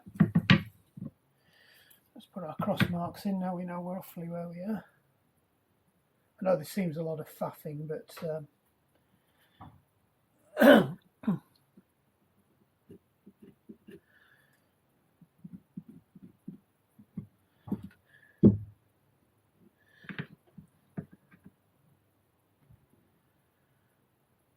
why can't I see that line I've just made? Oh, I can, it's there.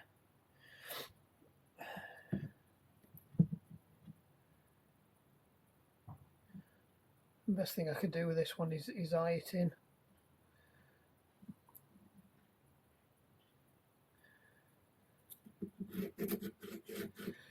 So I'll be honest, they're probably going to move as I screw them down anyway.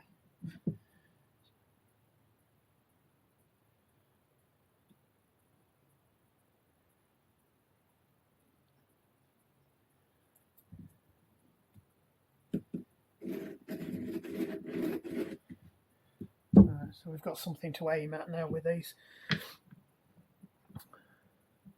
Now I should really glue these on, and it's always a good idea, but the light is not helping me there. It's just casting a shadow straight down the thing. So that wants to go about there. So what I'll do is I'll mark it on this side as well. It's about halfway.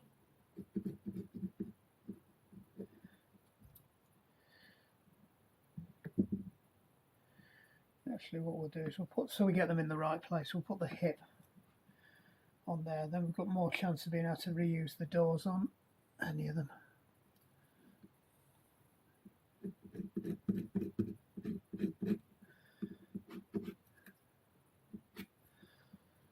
Right, so that wants to go there, and then we've got the same over here. So find that edge,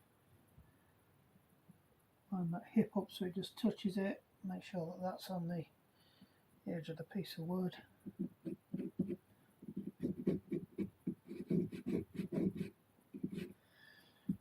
There we go.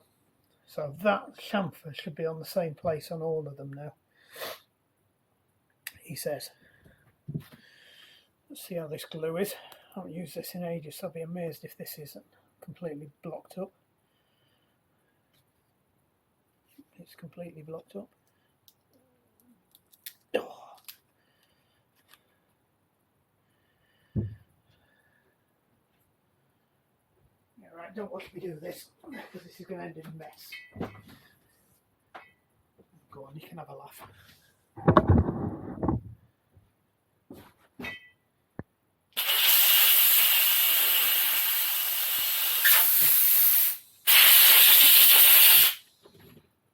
I should have just done that aiming at my brakes. Nothing only went up though. Right, I think we've got most of it out, he says. Probably just blown a load back in, to be honest. Let's try that again.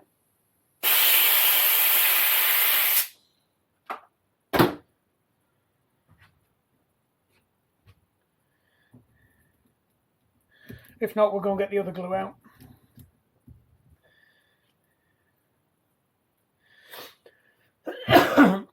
So I do need some screws. Let me just go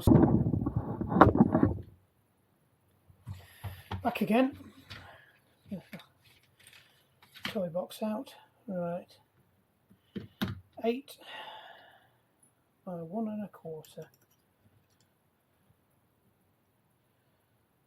Oh, do you know what? That's just wants to be a little bit longer.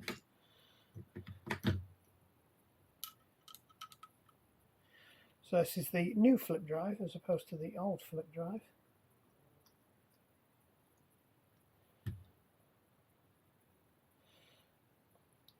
Right, so that's the full depth we need. I just need to be careful with this because these aren't 8s, these are 7s. I didn't have enough 8s, so that hole is potentially too big, but we are gluing it. So what I'll do is I'll do a test run with these first, and then what I might do is just back that off a bit. But what I do need to do is just make sure that it will go through the hole enough to make a mark for it to start. So I can drop that back a bit. Which is probably now back where it started.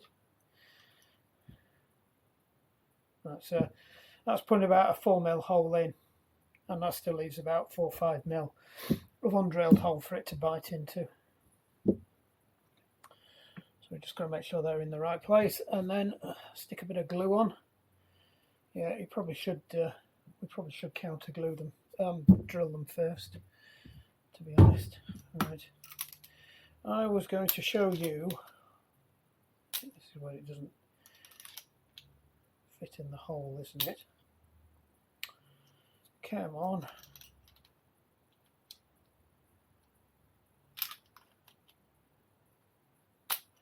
What is up with this?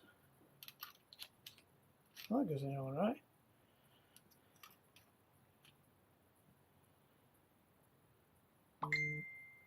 Oh, there we go.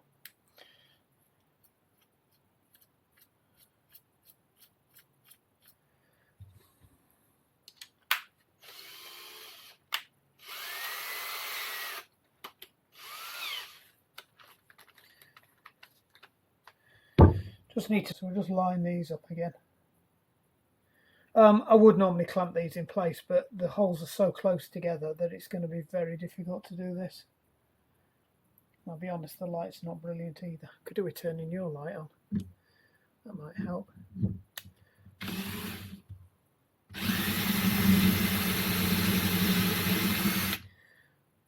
Now, because I've set the depth, I know we're good with it.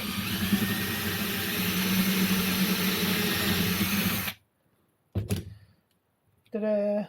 Right, so that's that one done. Just do the same with this side.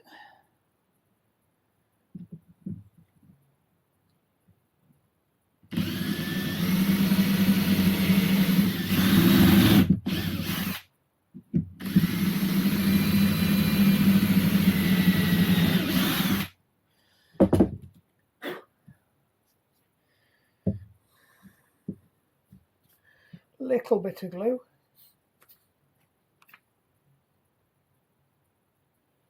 If we can get it to come out.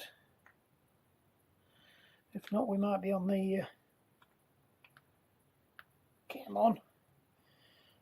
I've got a sneak suspicion that a lump of muck has just dropped in there and bunged that up. That is irritating.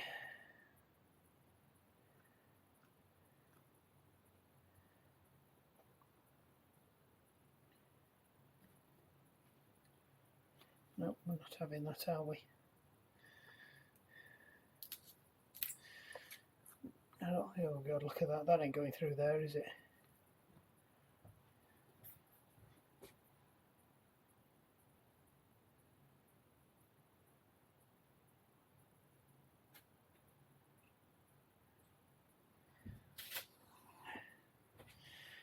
I think the glue has gone off. Yep. The best thing I can do with that is wash it out and stick some more in. More in. Right, what else have we got for glue? Oh, we did. We fixed this one, didn't we? So, bit of glue on there. Bit of glue on there. See, I know I cleaned that out for a reason.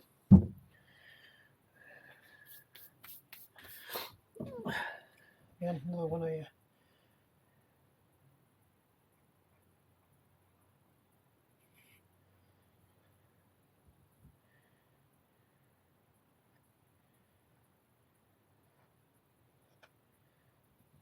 There we go. Another use for the bits that come off. Yeah, just kind of try and clean up as you're going along.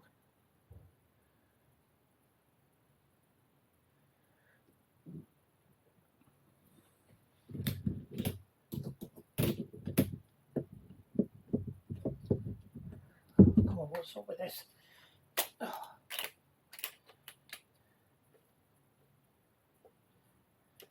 That's it.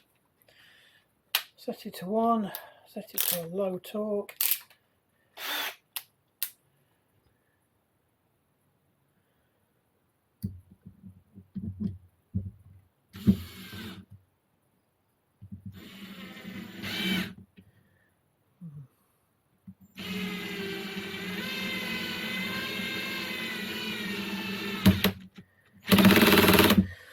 The reason I set it to a really low torque is because these do have a habit of splitting. I'm not even convinced that's gone into the right hole, to be honest. Don't surprise me if I've not just made another hole there. No, I have. I am on the right one. It just seems to have moved forward slightly.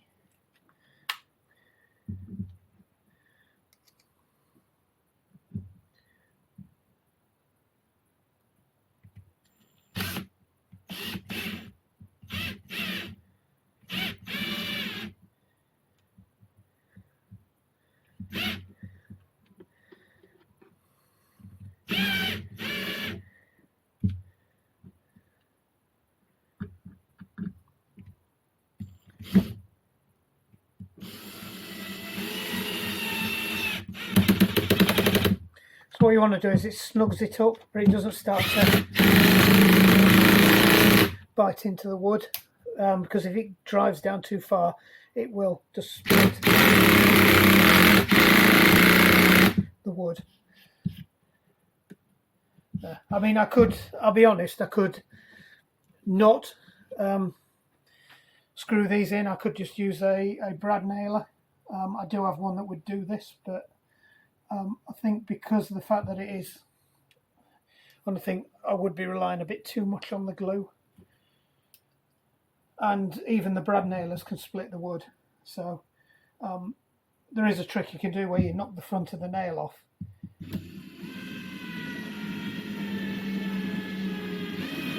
Because a blunt nail doesn't split wood. I know that seems very counter intuitive. What you'll watch is you'll watch a lot of joiners particularly, Then we'll just knock the tip off the nail, so it ploughs its way through the wood and moves the fibres out of the way.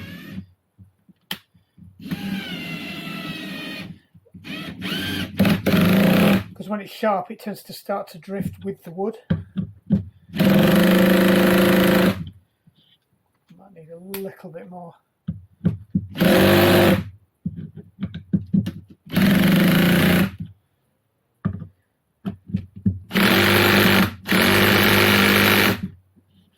Get them in a bit further, especially that one there. Right, they don't look a million miles off. Not going to hurt to use this rag. There we go. Right, so they're on and clean. We'll get the rest of those done, and then we'll move into the house and get them fastened up. We're back. He must have dozed off. Right, so what I'm doing is I'm just marking out the centre of the holes. So it's roughly 23 top to bottom. That's 5 inches, so half of that distance plus 5 gives me 16.5 inches from the top. So I'm just measuring, putting a mark on 16.5 inches from the top, because this top is level, we know that. And that means that all the doors will be level with the top of that. So I'm just putting the markings on now.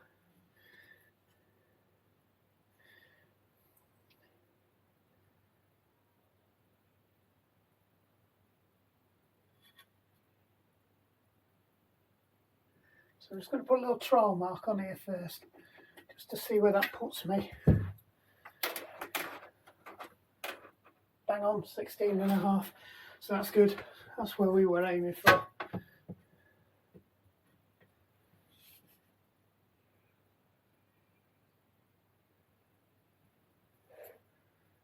So a bit more of a line, so we've got a bit of visibility outside the doors.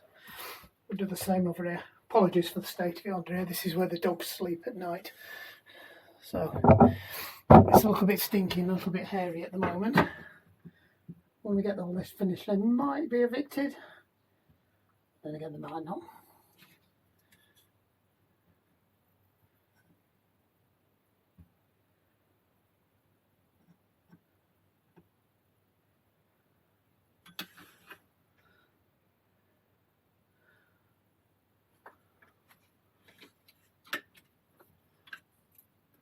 This is a bit where it always slips, and then I use the C word. I'm not cold in this case. That's the other C word. 16.5. 16.5, bang on. So that means that this is absolutely level, and yet I've just headbutted the newel post. Yeah, that's bang on level. Yeah, just in case. So I'm going to headbutt that at least 6 times. I can guarantee it. We've got the flashlight on as well on the camera to help it under here, because the lighting's not brilliant. It's not very clean light. Right, so that's roughly where my half markers are going to be now. Now I haven't quite decided how I'm going to do this. Well, we ought to check to see if they fit first. So they'll go that way up. Right, so we've got a little bit of movement either side to side, but I'm more bothered about the top to bottom of it all.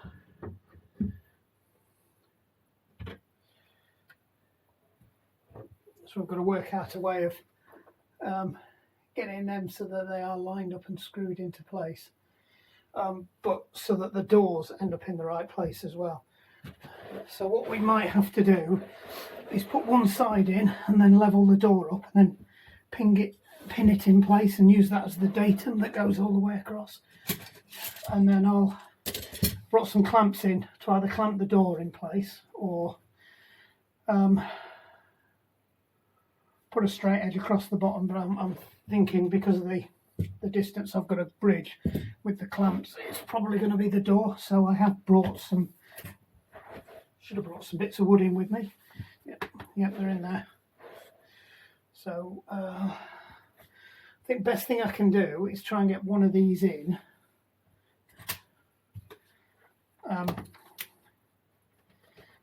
Not going to glue these, because I might have to move them.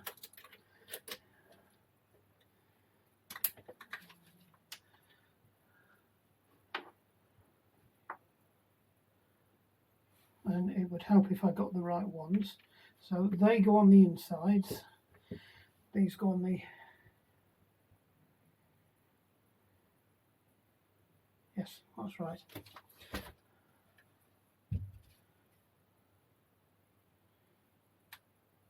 No, that's right. I was right first time. That one goes over there. So these go over there, which makes it easier because I can, that tip of that needs to go where the line is, because that's where the centre of the door went on the other one. So, and they've got to be flush with the front as well. So that top bit's the critical measurement. So we'll just put a bit of a marker in there.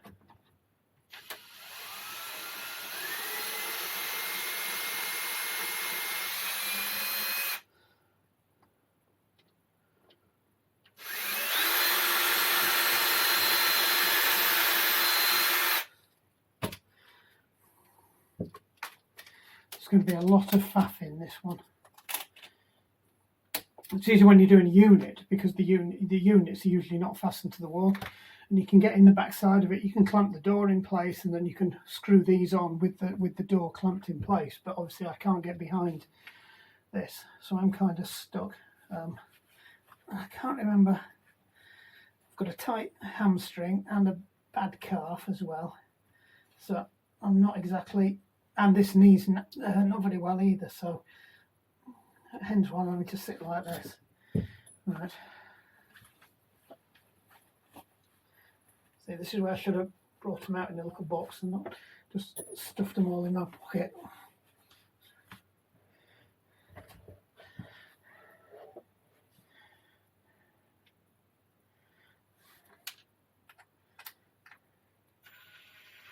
No, I'm not doing what I normally do. What I've been doing recently is screwing stuff through my fingers. Right.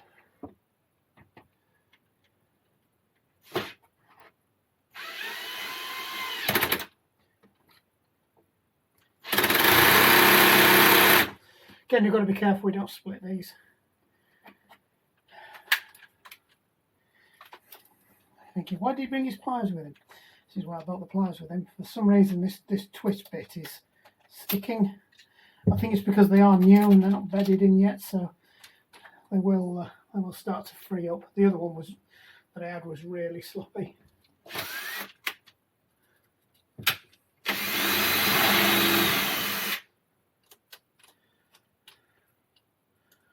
It's got glue all over it.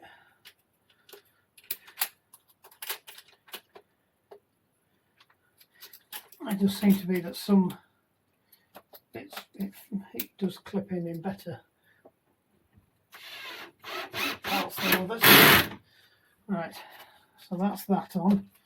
So now we can offer up this and then try and level it up. So in theory we should be able to get that in and out. And now all I need to do is just get it level on top and then clamp it in place.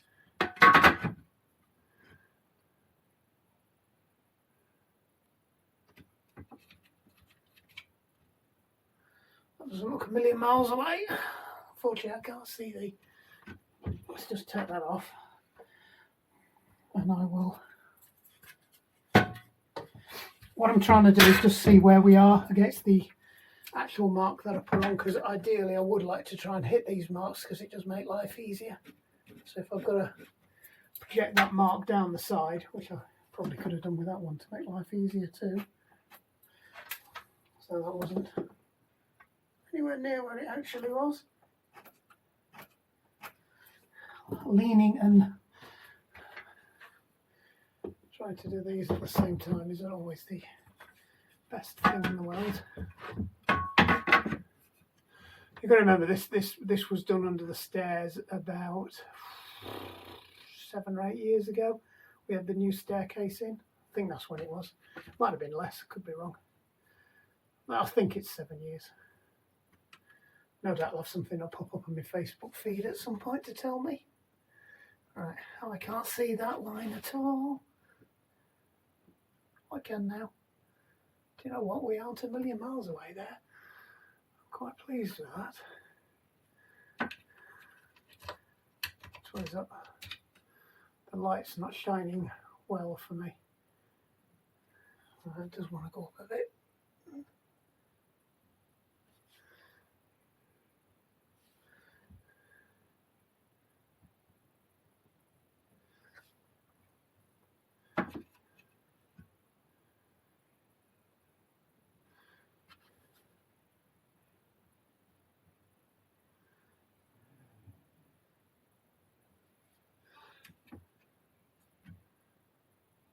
That's almost there.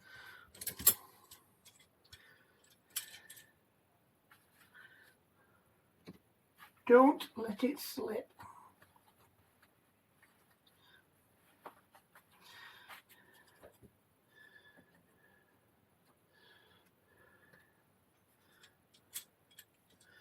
And what I've got to do is make sure that I put this on somewhere where it's not going to get in the way of what I'm trying to do.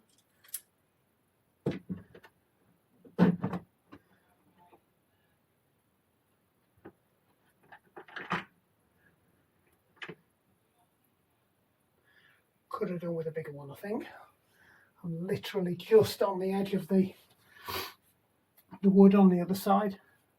So I'm kind of hoping that's not going to, that is literally just, right, bear with me, I'm going to go and get, right, see how we go with that.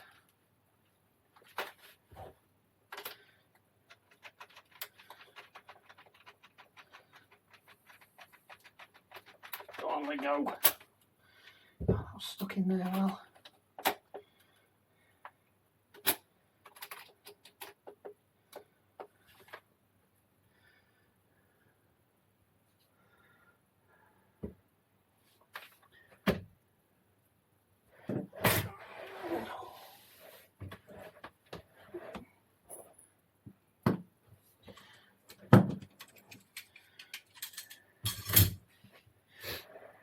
Sorry about the heavy breathing and everything. I've got a bit of a cold and I am technically allergic to dogs as well. So these being stuck under here where the dogs sleep isn't my best scenario. This is awkward.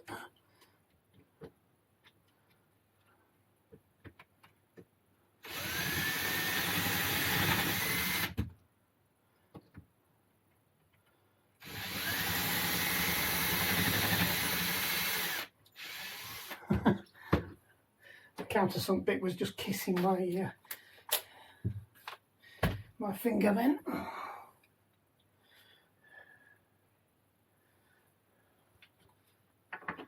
Oops. Not going to get very far with that, are we? No. No. Oh, went straight in.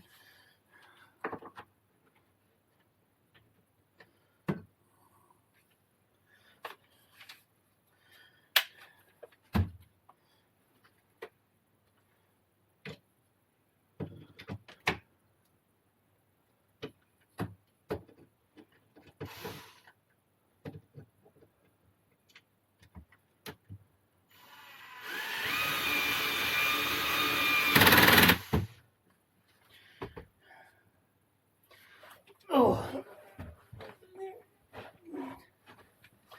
we've got that in. I should be able to do it a little less heavy-handed.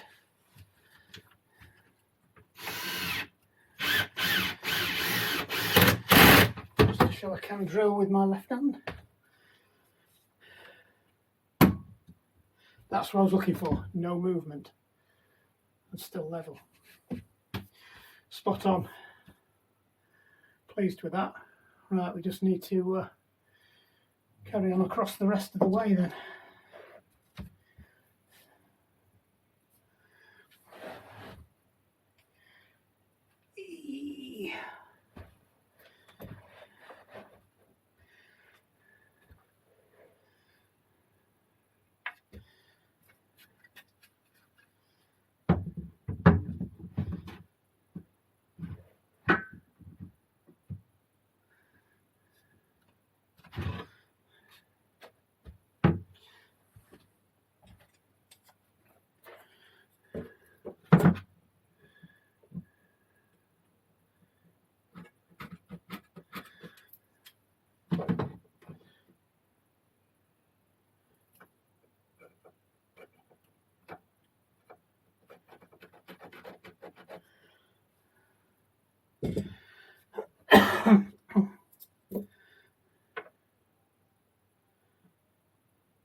So we've replaced so's with nows.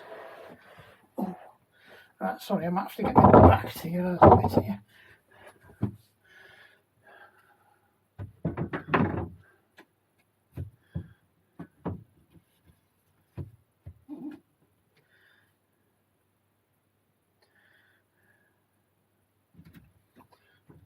I just need to have a quick look and see where that is.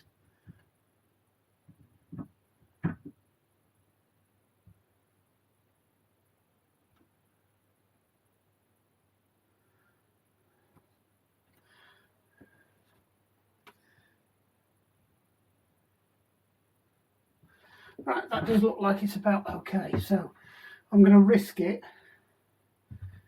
and put the block of wood in. It is a bit of a risk because there's no guarantee that these blocks of wood are going to mesh perfectly, but it's looking not a million miles away. Come on, this is getting very tedious.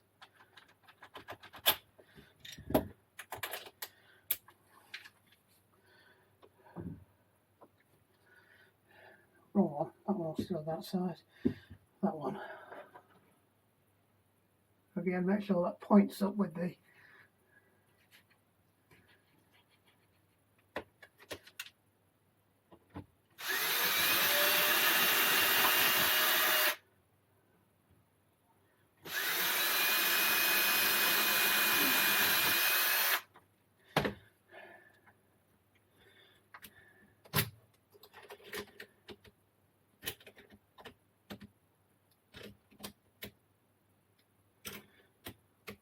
that's the one. One of them does go in easier than the other.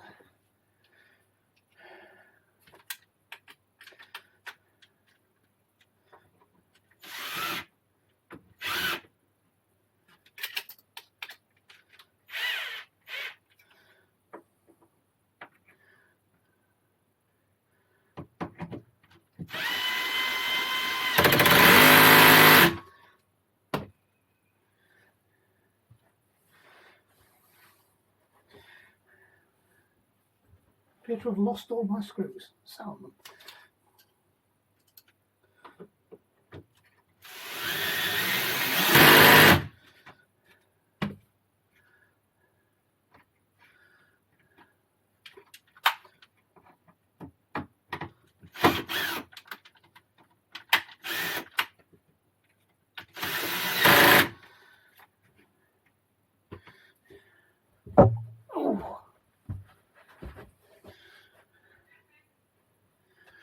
We'll do the same thing again. We'll get this in.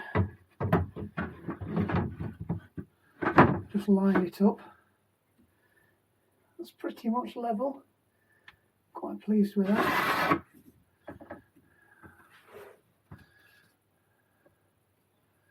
I could do with your light over here, to be honest.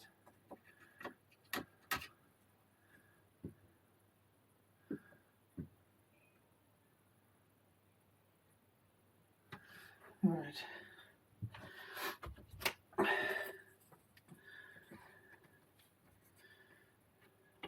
Oh, let's go higher with this one because that was in the way last time when we went low.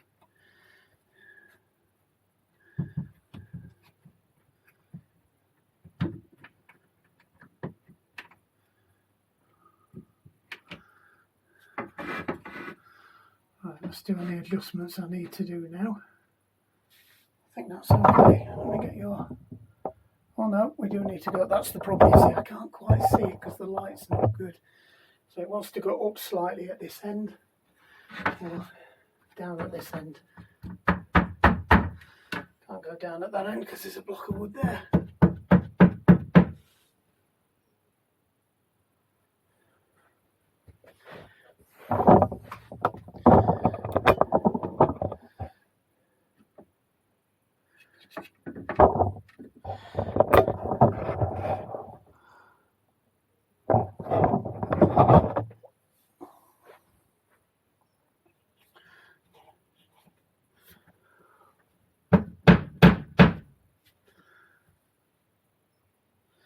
That's okay. There is actually a way of adjusting these. Put a little bit of paper on the, or a bit of tape on the back of them, and that'll do the same thing.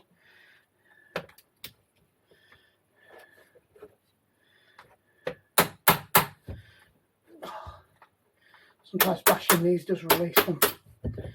There you go.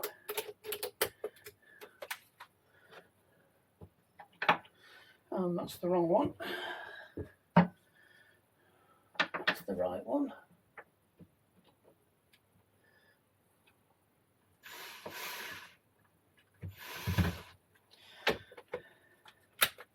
Tell you one thing, this drill only just fits in this gap.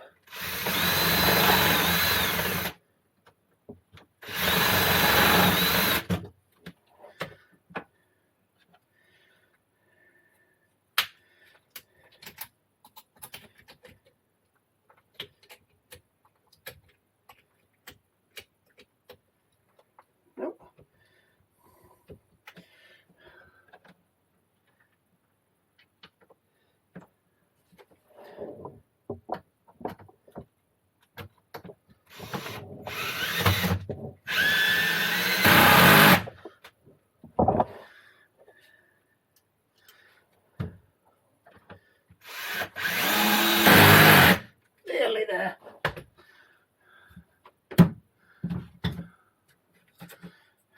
One more to go.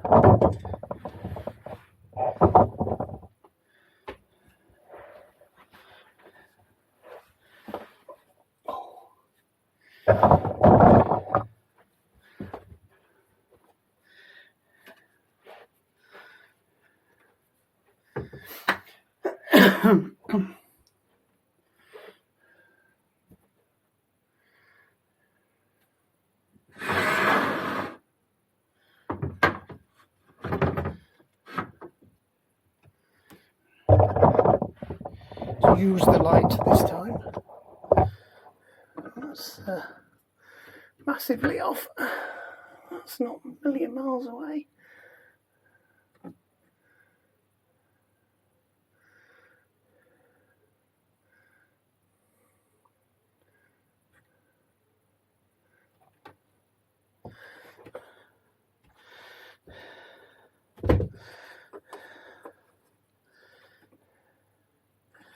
I'm going to clamp it up here this time and do both sides.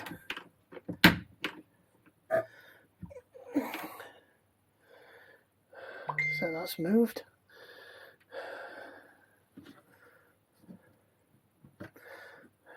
My breathing is getting really bad now.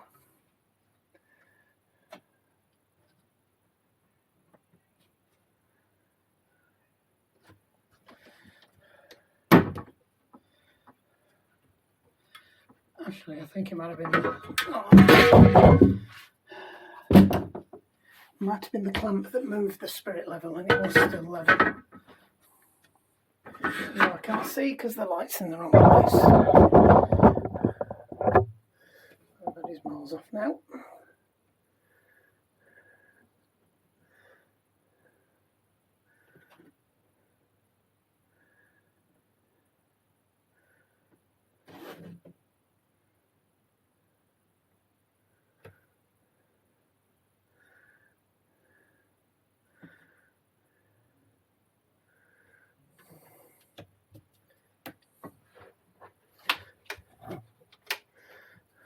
Right, don't clamp the clamp onto the spirit level.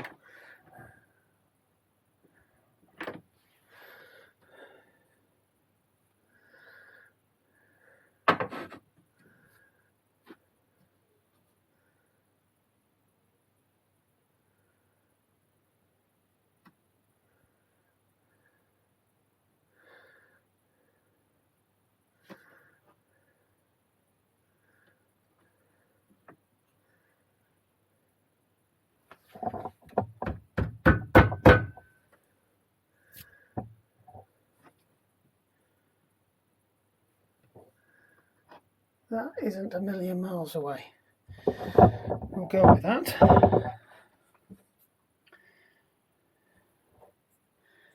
And to break with tradition, we'll put this side in first. That's no reason why we can't drill all the sides.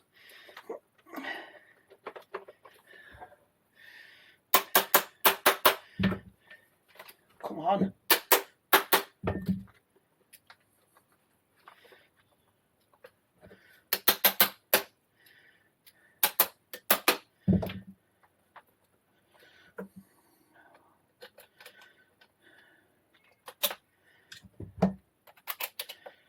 Kids bought me this as a Father's Day present last year, I think, or was it the year before?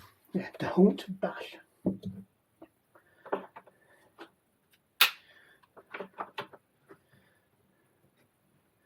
That's the other thing, we need to make sure that these are pushed right through.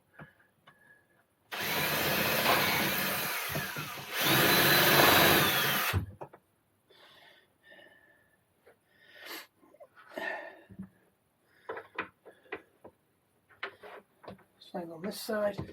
You can't see this.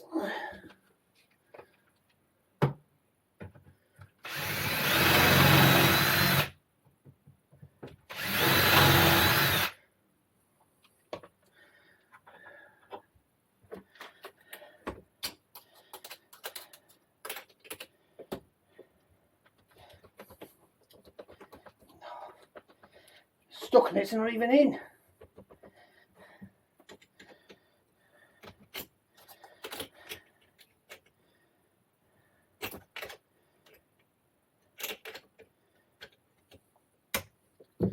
That's it.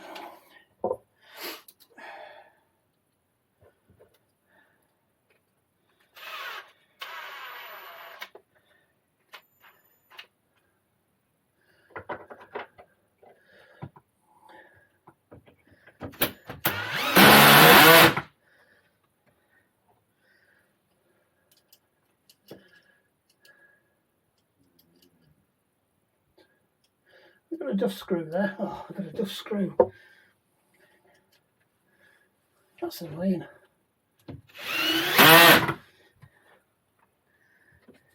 Oh, I feel like that. You've got your foot on the other one.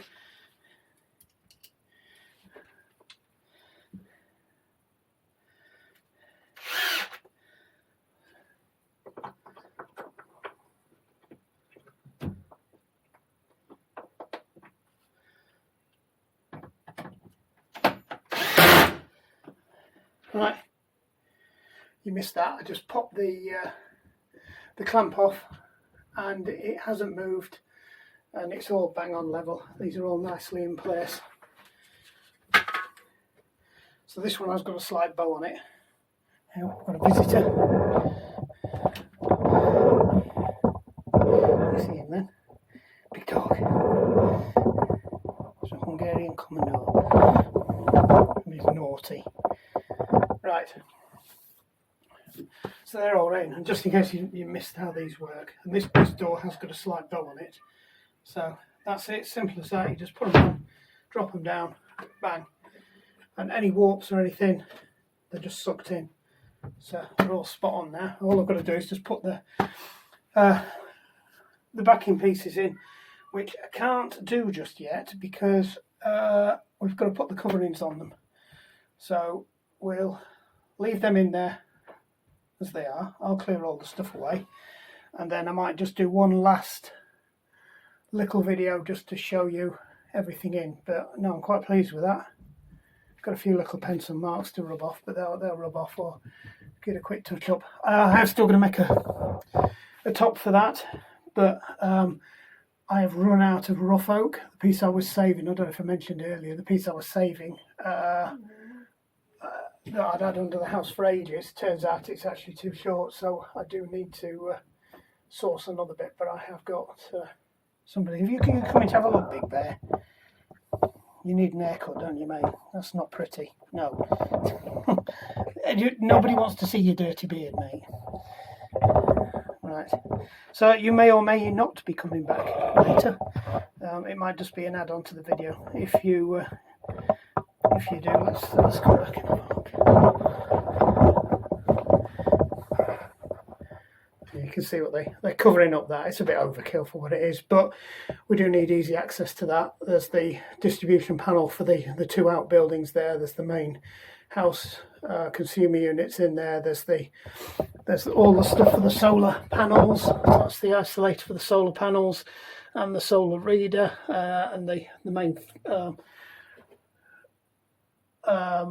electric meter and gas meter on the outside of that.